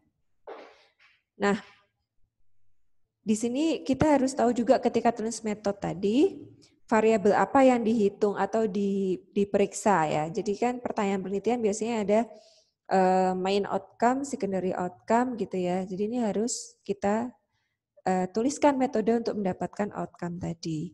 Ya, jadi kemudian measurement-nya harus ditulis, kemudian contohnya adalah ini ya, adequate intravascular volume status was indicated by central venous pressure gitu. Kemudian komponen berikutnya adalah bagaimana kita menganalisis data. Nah, ini ada data ini kita harus tunjukkan. Saya mau menampilkan data dalam bentuk apa? Mean, median, SD, SEM itu dituliskan karena nanti orang akan lihat datanya tuh harusnya kalau dilihat ini tuh berbeda bermakna, kok ini enggak ya, karena kita lihat SD gitu. Ternyata dia menampilkan dalam bentuk SEM. Nah, kalau begini kan jadi akan rancu kalau kita nggak bilang dari awal bahwa data saya tuh SD atau SEM atau ini mean atau ini median gitu atau persen, itu harus jelas. Kemudian analisis statistiknya apa yang digunakan? Misalnya ada beberapa variabel atau beberapa outcome yang diukur, ya silahkan dimasukkan semuanya gitu. Misalnya yang ini pakai parametrik, yang ini pakai non parametrik, masukkan untuk semuanya juga. Kemudian p-value-nya yang dibilang statistically significant itu berapa? Itu juga dimasukkan dalam studi. Nah, ini jadi metode itu sebaiknya bisa reproducible, kemudian bisa diulang dan ringkas gitu ya. Itu intinya metode sebaiknya seperti itu. Ini adalah tips-tips bagaimana menulis metode. Yang pertama, tulislah metode ketika rekan-rekan semua sedang melakukan riset. Ya, ini yang selalu saya tekankan ke mahasiswa, tapi sayangnya logbook itu nulisnya mereka dirapel gitu ya, ketika mau lulus baru nulis logbook. Tapi saya rasa kalau yang sekarang-sekarang udah enggak ya, sudah enggak lagi seperti itu. Enggak salah maksudnya. Jadi kita menulis itu akan membantu sekali. Jadi nanti ketika kita sudah dapat alur cerita apa yang mau diceritakan, mau nulis metode itu tinggal nyalin aja dengan kalimat yang ringkas dan jelas gitu. Tapi kalau misalnya enggak, nanti kita bingung, kosong-kosong gitu. Jadi bikin moodnya enggak bagus untuk nulis lagi. Misalnya ini tadi pakainya ya metode yang mana ya? Karena kadang-kadang kita kan optimasi. Optimasi mana yang paling baik, yang paling akhirnya digunakan untuk mendapatkan hasil itu yang mana? Gitu. Kemudian gunakan past tense ya, karena ini sudah kita lakukan. Nih, kalau ketahuan kalau teman-teman yang copy paste dari proposal di bahasa Inggrisin gitu. Jadi tulisannya bukan was atau ed gitu ya, bentuk verb to gitu, tapi dia will gitu. Wah, ini pasti copy paste di translate pakai Google Translate nih, salah gitu. Jadi jangan sampai lupa.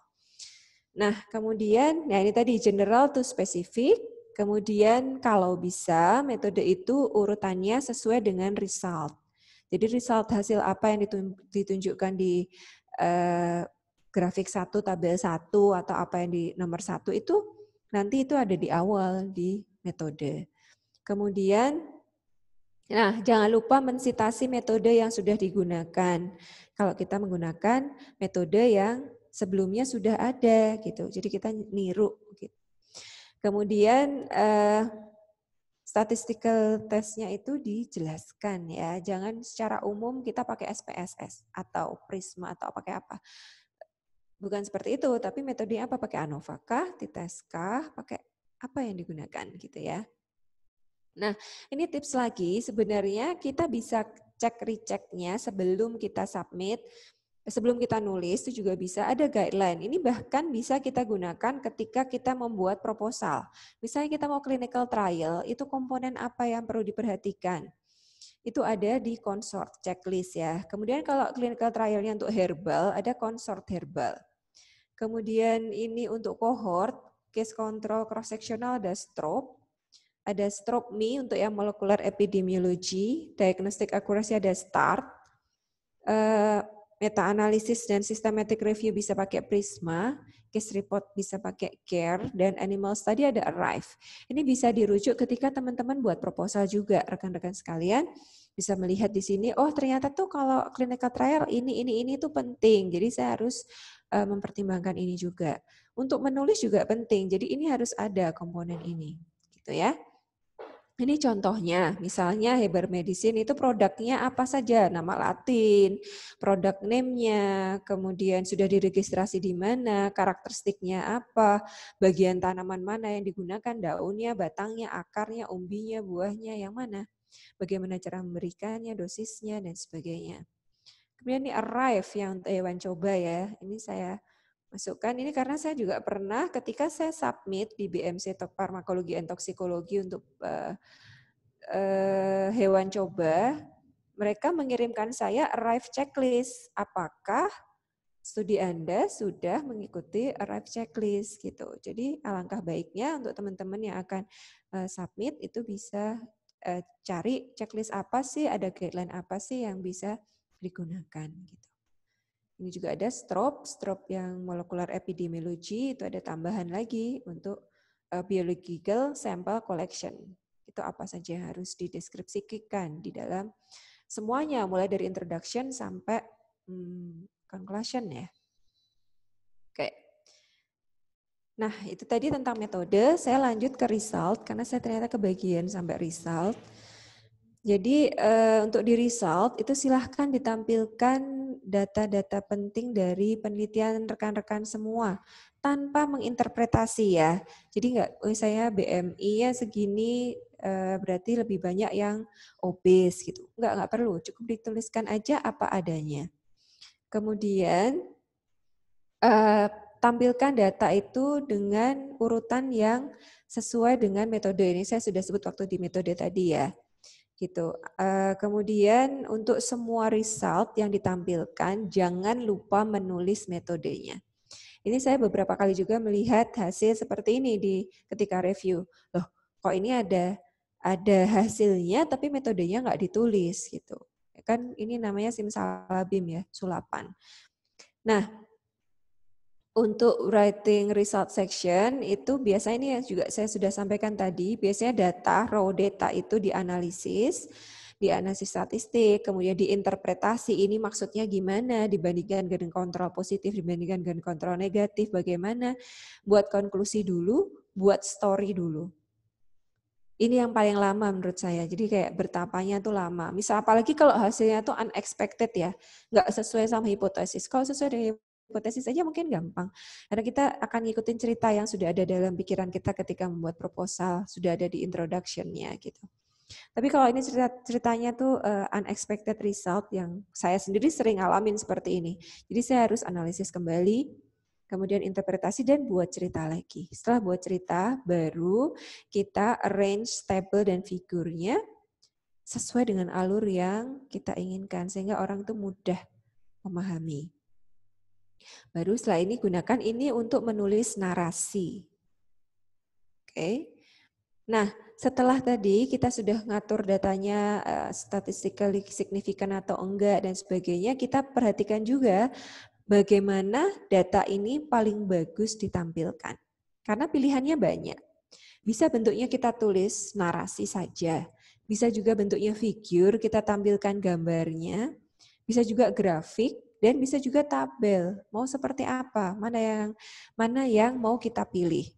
Nah, informasi saja, jadi pembaca itu akan lebih senang.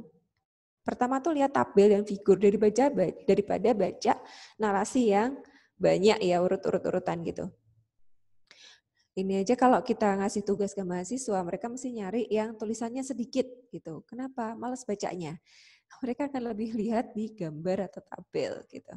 Jadi ini juga kita gunakan strategi ini, tampilkan gambar atau tabel yang menarik untuk mengganti narasi tadi, sehingga orang akan datang ke paper kita gitu ya. Nanti kalau ketika orang lihat itu, oh gambarnya bagus, terus masuklah ke paper kita. Kemudian jangan di-repeat konten dari grafik atau tabel. Jadi teksnya itu bukan terus menerjemahkan isi tabel gitu, jadi bertele-tele, itu enggak. Kita buat ringkasannya saja. Nah ini konsisten dengan value atau detail. Jadi misalnya di tabel itu bilang rata-ratanya 25,5. Nanti di teks jangan bilang 24 atau berapa gitu. Jadi kita harus pastikan tuh semuanya konsisten.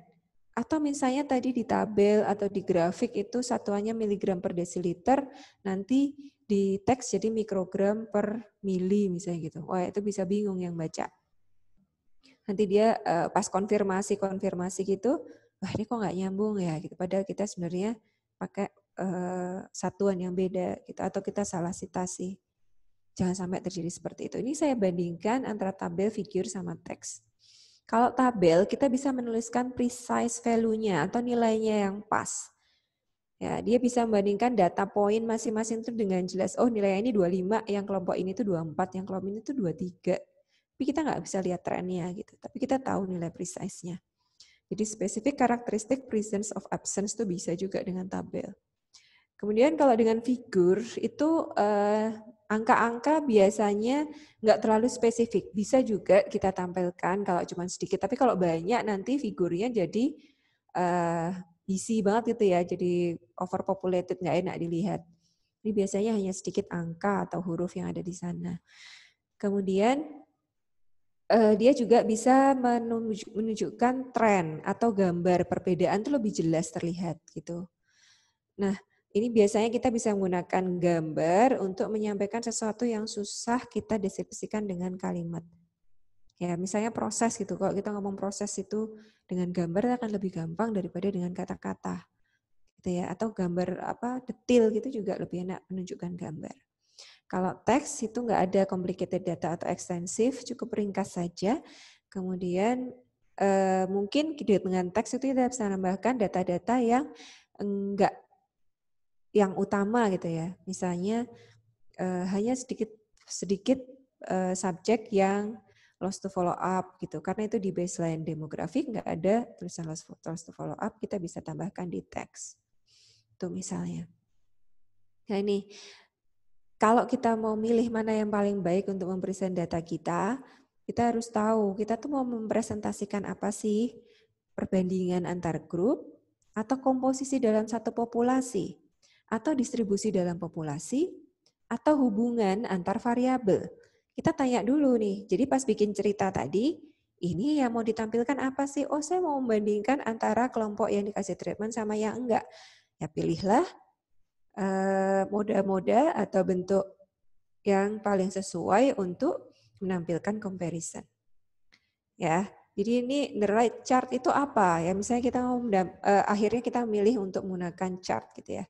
Berapa variabel yang digunakan? Data poinnya ada berapa? Apakah ini mau over a period of time? Jadi dari waktu ke waktu satu variabel diikutin atau antar item atau antar grup gitu. Nah ini adalah saya ambil dari internet ini ya, tapi dia lumayan bagus. Kita mau lihat apa sih comparison gitu. Apakah among item atau over time. Kalau among items bisa bentuknya column chart, bar chart. Kalau di over time bisa line chart, column chart yang time by time gini. Bisa juga line chart yang banyak, many categories. Nah kalau dia relationship, 2 variables atau 3 variables. Kalau 2 variables bisa scatter chart atau scatter plot. Atau bubble chart kalau 3 variable. Kalau distribusi bisa kolom histogram, line histogram, scatter chart, kemudian bisa juga 3D area chart. Kalau dia komposisi, ini mungkin yang paling sering dipakai yang pie ya. Nah, yang paling sering digunakan yang pie chart. Nah, ini ada banyak lah. Jadi tergantung teman-teman atau rekan-rekan sekalian itu mau menunjukkan datanya seperti apa. Kemudian data kita yang ada itu seperti apa, variabelnya berapa, gitu, kelompoknya berapa, gitu. Oke, nah ini kolom ini banyak sekali digunakan ya. Saya juga paling sering menggunakan ini karena saya lebih banyak ke comparison antara grup.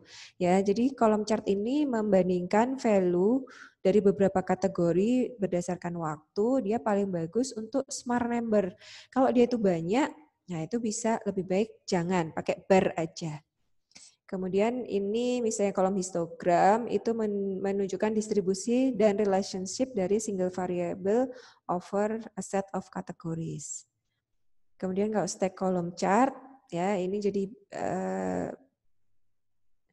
ini ada apa namanya daerah-daerah tertentu, kemudian makanan, minuman ya non consumable itu melihatkan komposisi dari suatu kategori. Gitu ya. Jadi kalau bisa sih nggak usah banyak-banyak komposisinya karena nanti orang pusing bacanya. Jadi nggak helpful lagi. Ini timeline, kalau timeline itu jelas ya, dia menjelaskan bagaimana fluktuasinya berdasarkan waktu. Kemudian scatter, nah ini biasanya untuk melihat korelasi dan distribusi. Biasanya dia menunjukkan hubungan antara dua variabel. Kalau lebih dari dua variabel, kita bisa pakai bubble chart. Jadi nanti lingkarannya ini, si bubble-bubblenya itu menunjukkan volumenya ya atau besarnya. Jadi tambah satu variabel lagi. Nah ini PA ini juga banyak digunakan, itu menunjukkan persentase dalam satu populasi. Oke, nah untuk writing result section, nah ini bisa dibentuk dalam formal figur atau table. Nah ini nanti teks itu gunakan untuk menarik perhatian dari pembaca terhadap apa yang signifikan atau key point dari tabel atau figur. Tabel atau misalnya tabel demografik partisipan ya, data demografinya partisipan itu. Nanti di teksnya itu cukup tuliskan, misalnya ada banyak tuh, ada usia, ada jenis kelamin, lama sakit, daerah tinggal, pendidikan. Kita cukup highlight. Sebagian besar subjek adalah usia segini. Kebanyakan adalah laki-laki, kebanyakan pendidikannya S1 ke atas, gitu. Jadi itu highlight aja. Oke. Jadi bukan mengulang persis. Jadi komposisi yang usia 65 segini, yang di bawah 65 segini, itu akan melelahkan, orang nggak akan baca dan males gitu. Jadi silahkan disingkat saja di teksnya itu. Nah ini misalnya nih ya, jadi usianya segini, dia hanya bilang most adalah kurang dari 55 tahun. Kebanyakan laki-laki, BMI-nya segini. Merokok atau enggak. Dah. Jadi bukan dibaca satu-satu. Ini juga dengan mahasiswa saya, dia cukup ringkas gitu menulisnya. Nah, untuk menuliskan result section itu harus akurat dan konsisten. Sepanjang manuskrip, ini juga sudah saya sebutkan tadi ya. Jadi kalau di awal itu bilangnya 25 atau grupnya itu, ya ini yang sering salah, grup. Grouping itu misalnya grupnya tadi kita sebut sebagai DM, non-DM, kontrol negatif, nanti di belakang jangan berubah jadi grup 1, grup 2, grup 3, orang akan bingung. Jadi konsisten mulai dari metode. Metode tadi groupingnya apa sih nama grupnya. Nanti ketika result itu juga harusnya sama. Gitu. Jadi itu konsisten. Akurat. Jadi kayak tadi, misalnya tadi rata-ratanya 25,5, ya sampai belakang segitu gitu. Jangan sampai lupa salah-salah. Kemudian nah ini statistical analysis-nya itu juga disampaikan p-value-nya berapa, apakah dia itu signifikan atau tidak. Gitu. Jadi jangan bilang, kalau kita menulis di situ, di paper itu dia berbeda, lebih besar, lebih kecil, itu ditulis bermakna atau tidak. Kadang-kadang kalau kita agak denial gitu, berbeda, nggak berbeda, lebih besar dikit tapi nggak bermakna, kita bilang berbeda. Orang kan bingung, ini berbeda atau enggak jadinya. Gitu. Kita tuliskan berbeda dengan analisis statistik seperti ini. Kalau memang nggak berbeda secara statistik, kita sampaikan ada perbedaan, namun tidak berbeda secara statistik. Gitu. Kemudian ini sama ya, result section itu bisa past tense kalau refer to your result gitu.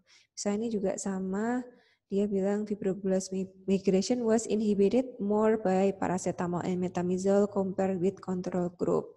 Jadi pada kultur ya ini kan sudah terjadi dulu gitu. Jadi ditulisnya adalah past tense. Nah ini figure and table konsep harus urut ya. pada same sequence di mana dia disebutkan dalam teks. Jadi kalau teksnya itu figur 1, figur 2, yang di atasnya itu juga sama, yang disebutkan adalah figurnya deskripsi dari si figur yang kita sebut. Nah, ini ketika membuat figur atau table itu headingnya harus jelas dan harus bisa legend-nya ya, itu harus jelas juga gitu. Kemudian figur atau table dengan legend-nya itu harus bisa berdiri sendiri. Jadi orang tidak perlu membaca teks, itu sudah paham.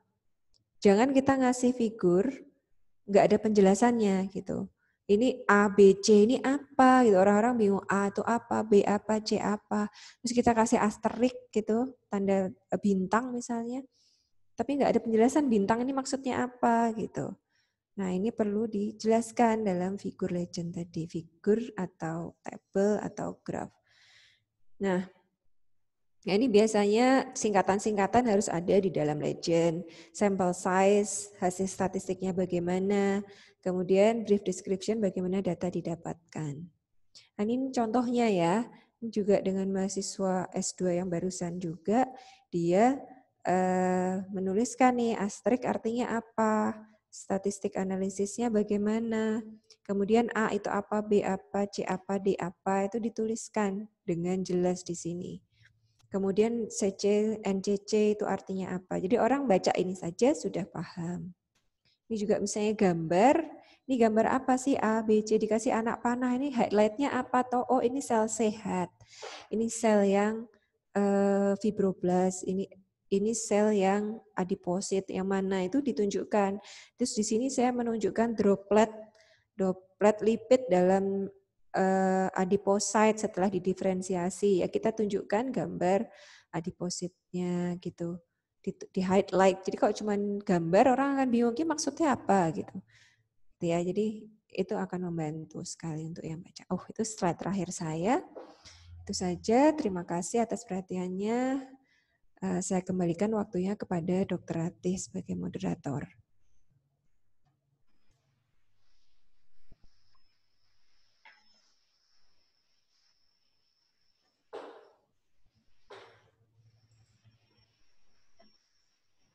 Terima kasih Dr. Dwi Aris atas pemaparannya yang sangat padat.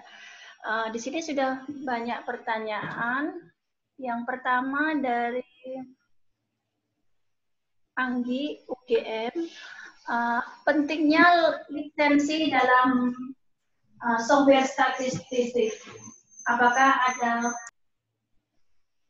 ada pengalaman jika tidak menggunakan software yang tidak berlisensi? Apakah akan menimbulkan masalah bagi reviewernya?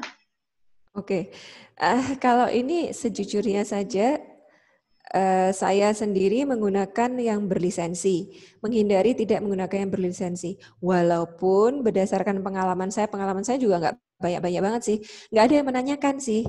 Nggak ada yang menanyakan saya pakai software ini berlisensi atau enggak. Tapi saya sendiri menggunakan yang berlisensi karena saya pernah mendengar salah satu teman saya yang submit itu dapat permintaan untuk menuliskan apakah ini ada lisensinya atau enggak. Itu tergantung keberuntungan, atau kalau memang nggak punya lisensi ya jangan submit ke yang jurnal yang minta lisensi. Tapi berdasarkan pengalaman saya nggak pernah di jurnal dari Q1, Q4 sampai tidak terindeks, nggak ada yang minta untuk statistiknya itu lisensi atau enggak gitu, Dok. Ya. Pertanyaan berikutnya dari Leoni Dwi, Magister Ilmu Biomedik UGM. Apabila sudah mendapatkan ethical clearance untuk in vitro, apakah jika ingin dilanjutkan untuk penelitian in vivo perlu mendapatkan ethical clearance lagi? Oh, baik. Jadi kita sudah dapat ethical clearance untuk penelitian in vitro kita gitu ya. Nah, ini kan nanti akan berbeda lagi yang akan kita kerjakan. Ini in vivo-nya gitu. Nah, ini tetap harus mengajukan ethical clearance karena persetujuan komisi etik itu diberikan berdasarkan kajian protokol gitu. Kecuali kalau kemarin waktu mengajukan protokol itu sudah sudah in vitro in vivo, nanti sudah dapat ethical clearance ya nggak masalah. Tapi kalau ini in vitro saja yang mendapatkan izin, berarti protokol in vitronya saja yang mendapatkan izin atau approval dari komisi etik. Nanti in vivonya itu banyak lagi yang harus dilihat. Justru menurut saya akan lebih banyak pertimbangannya dari komisi etik untuk in vivo, gitu, karena melibatkan hewan ya, gitu dok. Ada pertanyaan dari Ibu Ekawati Haksari. Jika penelitian merupakan penelitian retrospektif, perlukah informed consent dari masing-masing subjek?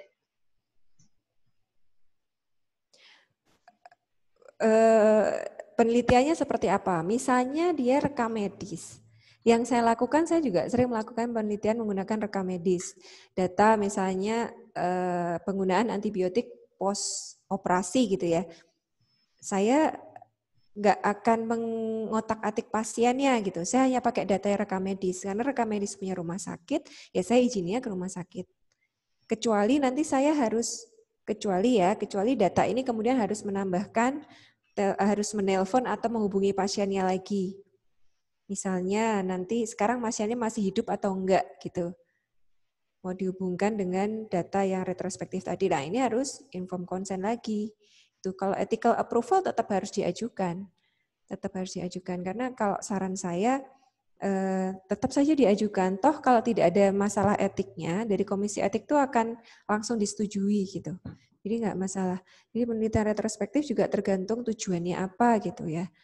Kalau cuma hanya gunakan rekam medis, ethical approval tetap diajukan, tapi nggak perlu informed consent lagi gitu. Baik, Dr. Dwi Aris. Kemudian pertanyaan dari Sari Eka Untan. Jika menggunakan sampel berupa formalin fix parafin embed yang tersimpan di rumah sakit atau lab, apakah diperlukan informed consent? Nah ini juga sering banget ya. Idealnya, kalau dulu ketika kita mengambil jaringan itu, belum inform consent untuk menggunakan jaringan ini untuk penelitian berikutnya, kita harus re-inform consent. Yang sering terjadi kan kalau kita lihat inform consent-nya pasien, karena ini biasanya dari pasien ya, itu hanya inform consent-nya jaringan ini diambil untuk diagnosis, ya gitu kan. Nggak ada inform consent untuk penelitian selanjutnya gitu. Saya soalnya juga ngalamin dengan teman ketika kita mau pakai, oh ini sudah ada inform consent-nya belum? Oh belum ada. Terus akhir-akhir ini dari rumah sakit buat inform consent yang umum. Jadi setiap jaringan atau darah atau apa yang diambil itu di bawah ditulis inform consent bahwa sisa jaringan yang tidak digunakan akan digunakan untuk penelitian dengan tidak menampilkan data-data dari pasien, data yang sensitif gitu ya, nggak akan ditampilkan. Ya itu terserah, itu opsional juga. Ada yang bilang ada yang beberapa yang opsional. Atau ada juga yang memang itu ditulis opsional, misalnya dia mau enggak gitu. Kalau iya, tanda tangan. Kalau enggak mau dipakai sisa jaringannya dicentang. Kalau yang seperti itu enggak perlu inform consent lagi. Tapi kalau belum ada, ya harus inform consent lagi. Tapi ethical clearance tetap harus dibuat ya. Gitu. J. Ada pertanyaan lagi. Dari Etika Nur Undi. Untuk registrasi studi ke internasional seperti clinical trial golf, apakah sunnah atau wajib, Dak? Oke. Sudah muakat kata Dr. Arfi.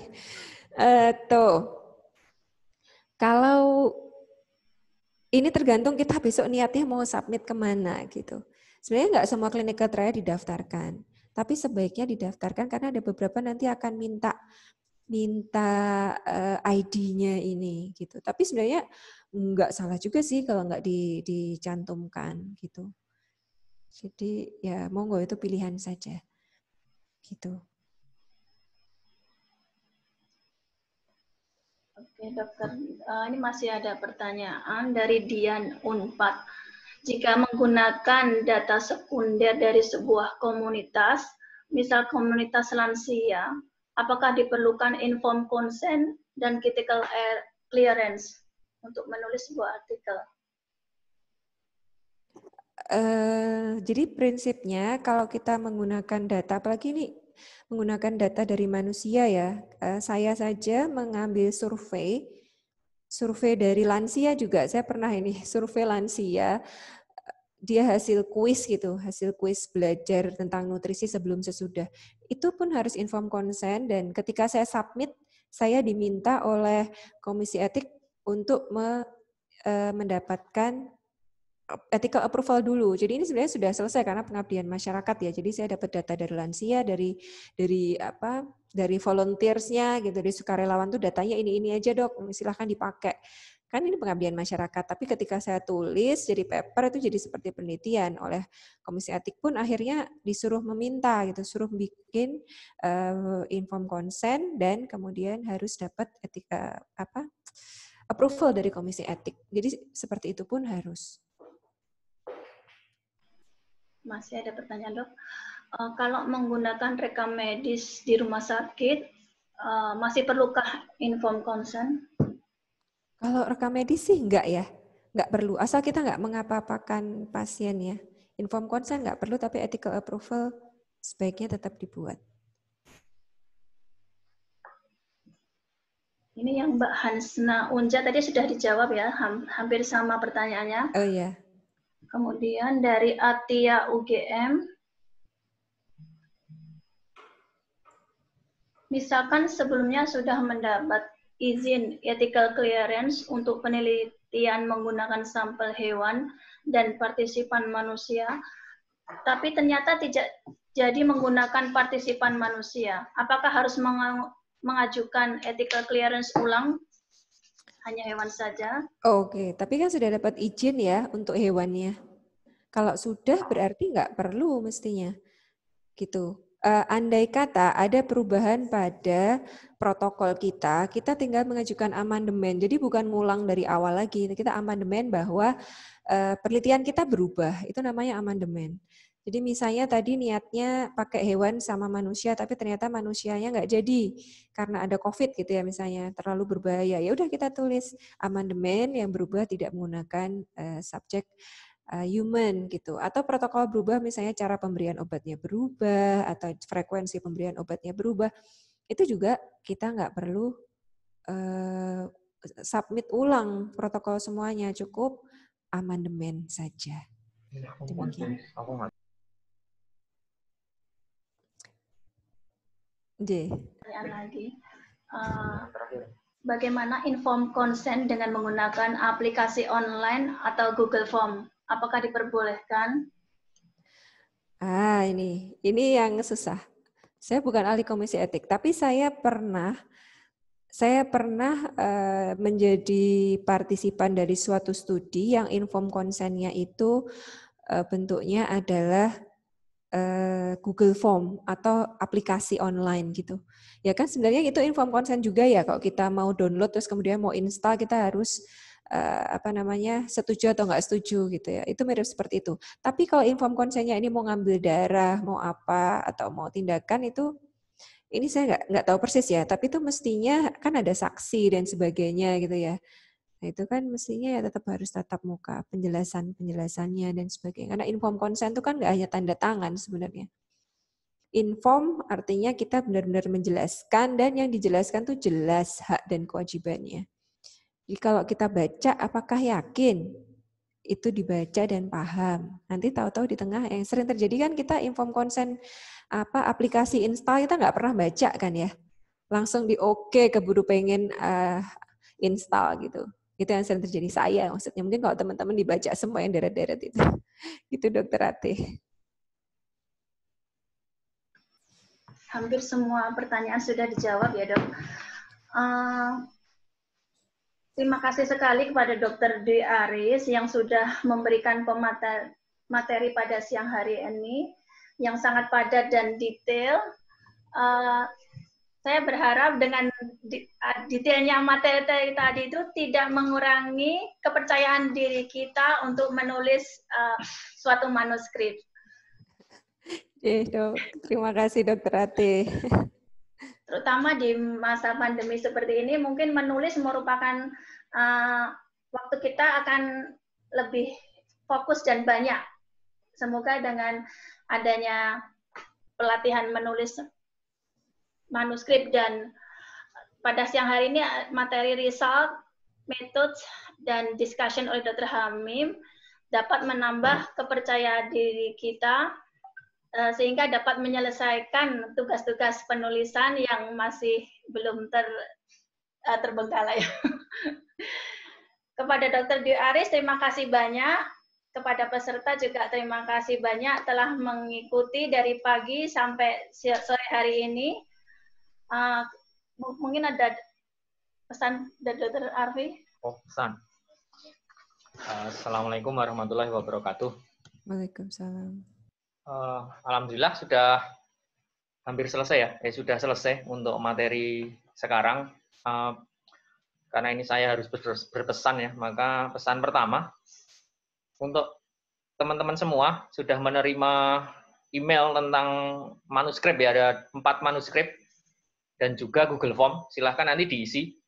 Karena itu merupakan sebenarnya penugasan ya. Penugasan buat teman-teman semua.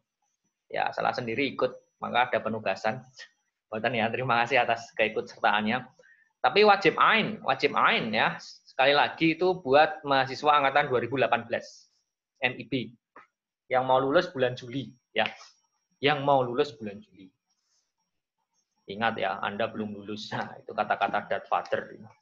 Ya, terus berikutnya besok mulai jam 8 mohon untuk kita berusaha tepat waktu dan kita akhiri dengan cerita ya. Cerita apa ya? Saya itu sering makan sushi ya. Sushi yang enak itu menurut saya salmon. Tapi katanya untuk mendapatkan sushi yang enak, itu salmon itu harus diiris dalam keadaan ikan masih hidup. Salmonnya masih hidup. Tapi masalahnya nelayan itu mencari ikan di laut, terus salmonnya dimasukkan kotak di dalam suatu kapal, terus ke daratan dan salmonnya sudah mati.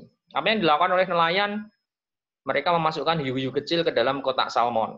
Hiu-hiu kecil itu akan selalu berusaha untuk menangkap si salmon, dan salmon itu akan terus bergerak. Jadi gerak itu yang membuat kita hidup. Jadi kalau apapun itu, hambatan menulis itu anggaplah sebagai hiu-hiu kecil. Yang harus kita lakukan adalah selalu bergerak agar tetap bisa menulis dan tetap hidup. Tapi ya kadang kita harus melihat ya, kalau ada reviewer atau editor yang apa-apa sudah ditolak, itu bukan hiu kecil, itu hiu pembunuh ya. Berarti yang harus kita lakukan bukan berkelit dan bergerak, tapi menghindar. Itu mungkin lebih baik. Terima kasih, salam buat semuanya. Thank you, nggak usah kembali welcome, apalagi kembali kasih, karena saya maunya aura kasih. Selamat bertemu lagi di besok pagi. Assalamualaikum warahmatullahi wabarakatuh. Baik, terima kasih Dr. Nur Arfian. Saya sebagai moderator.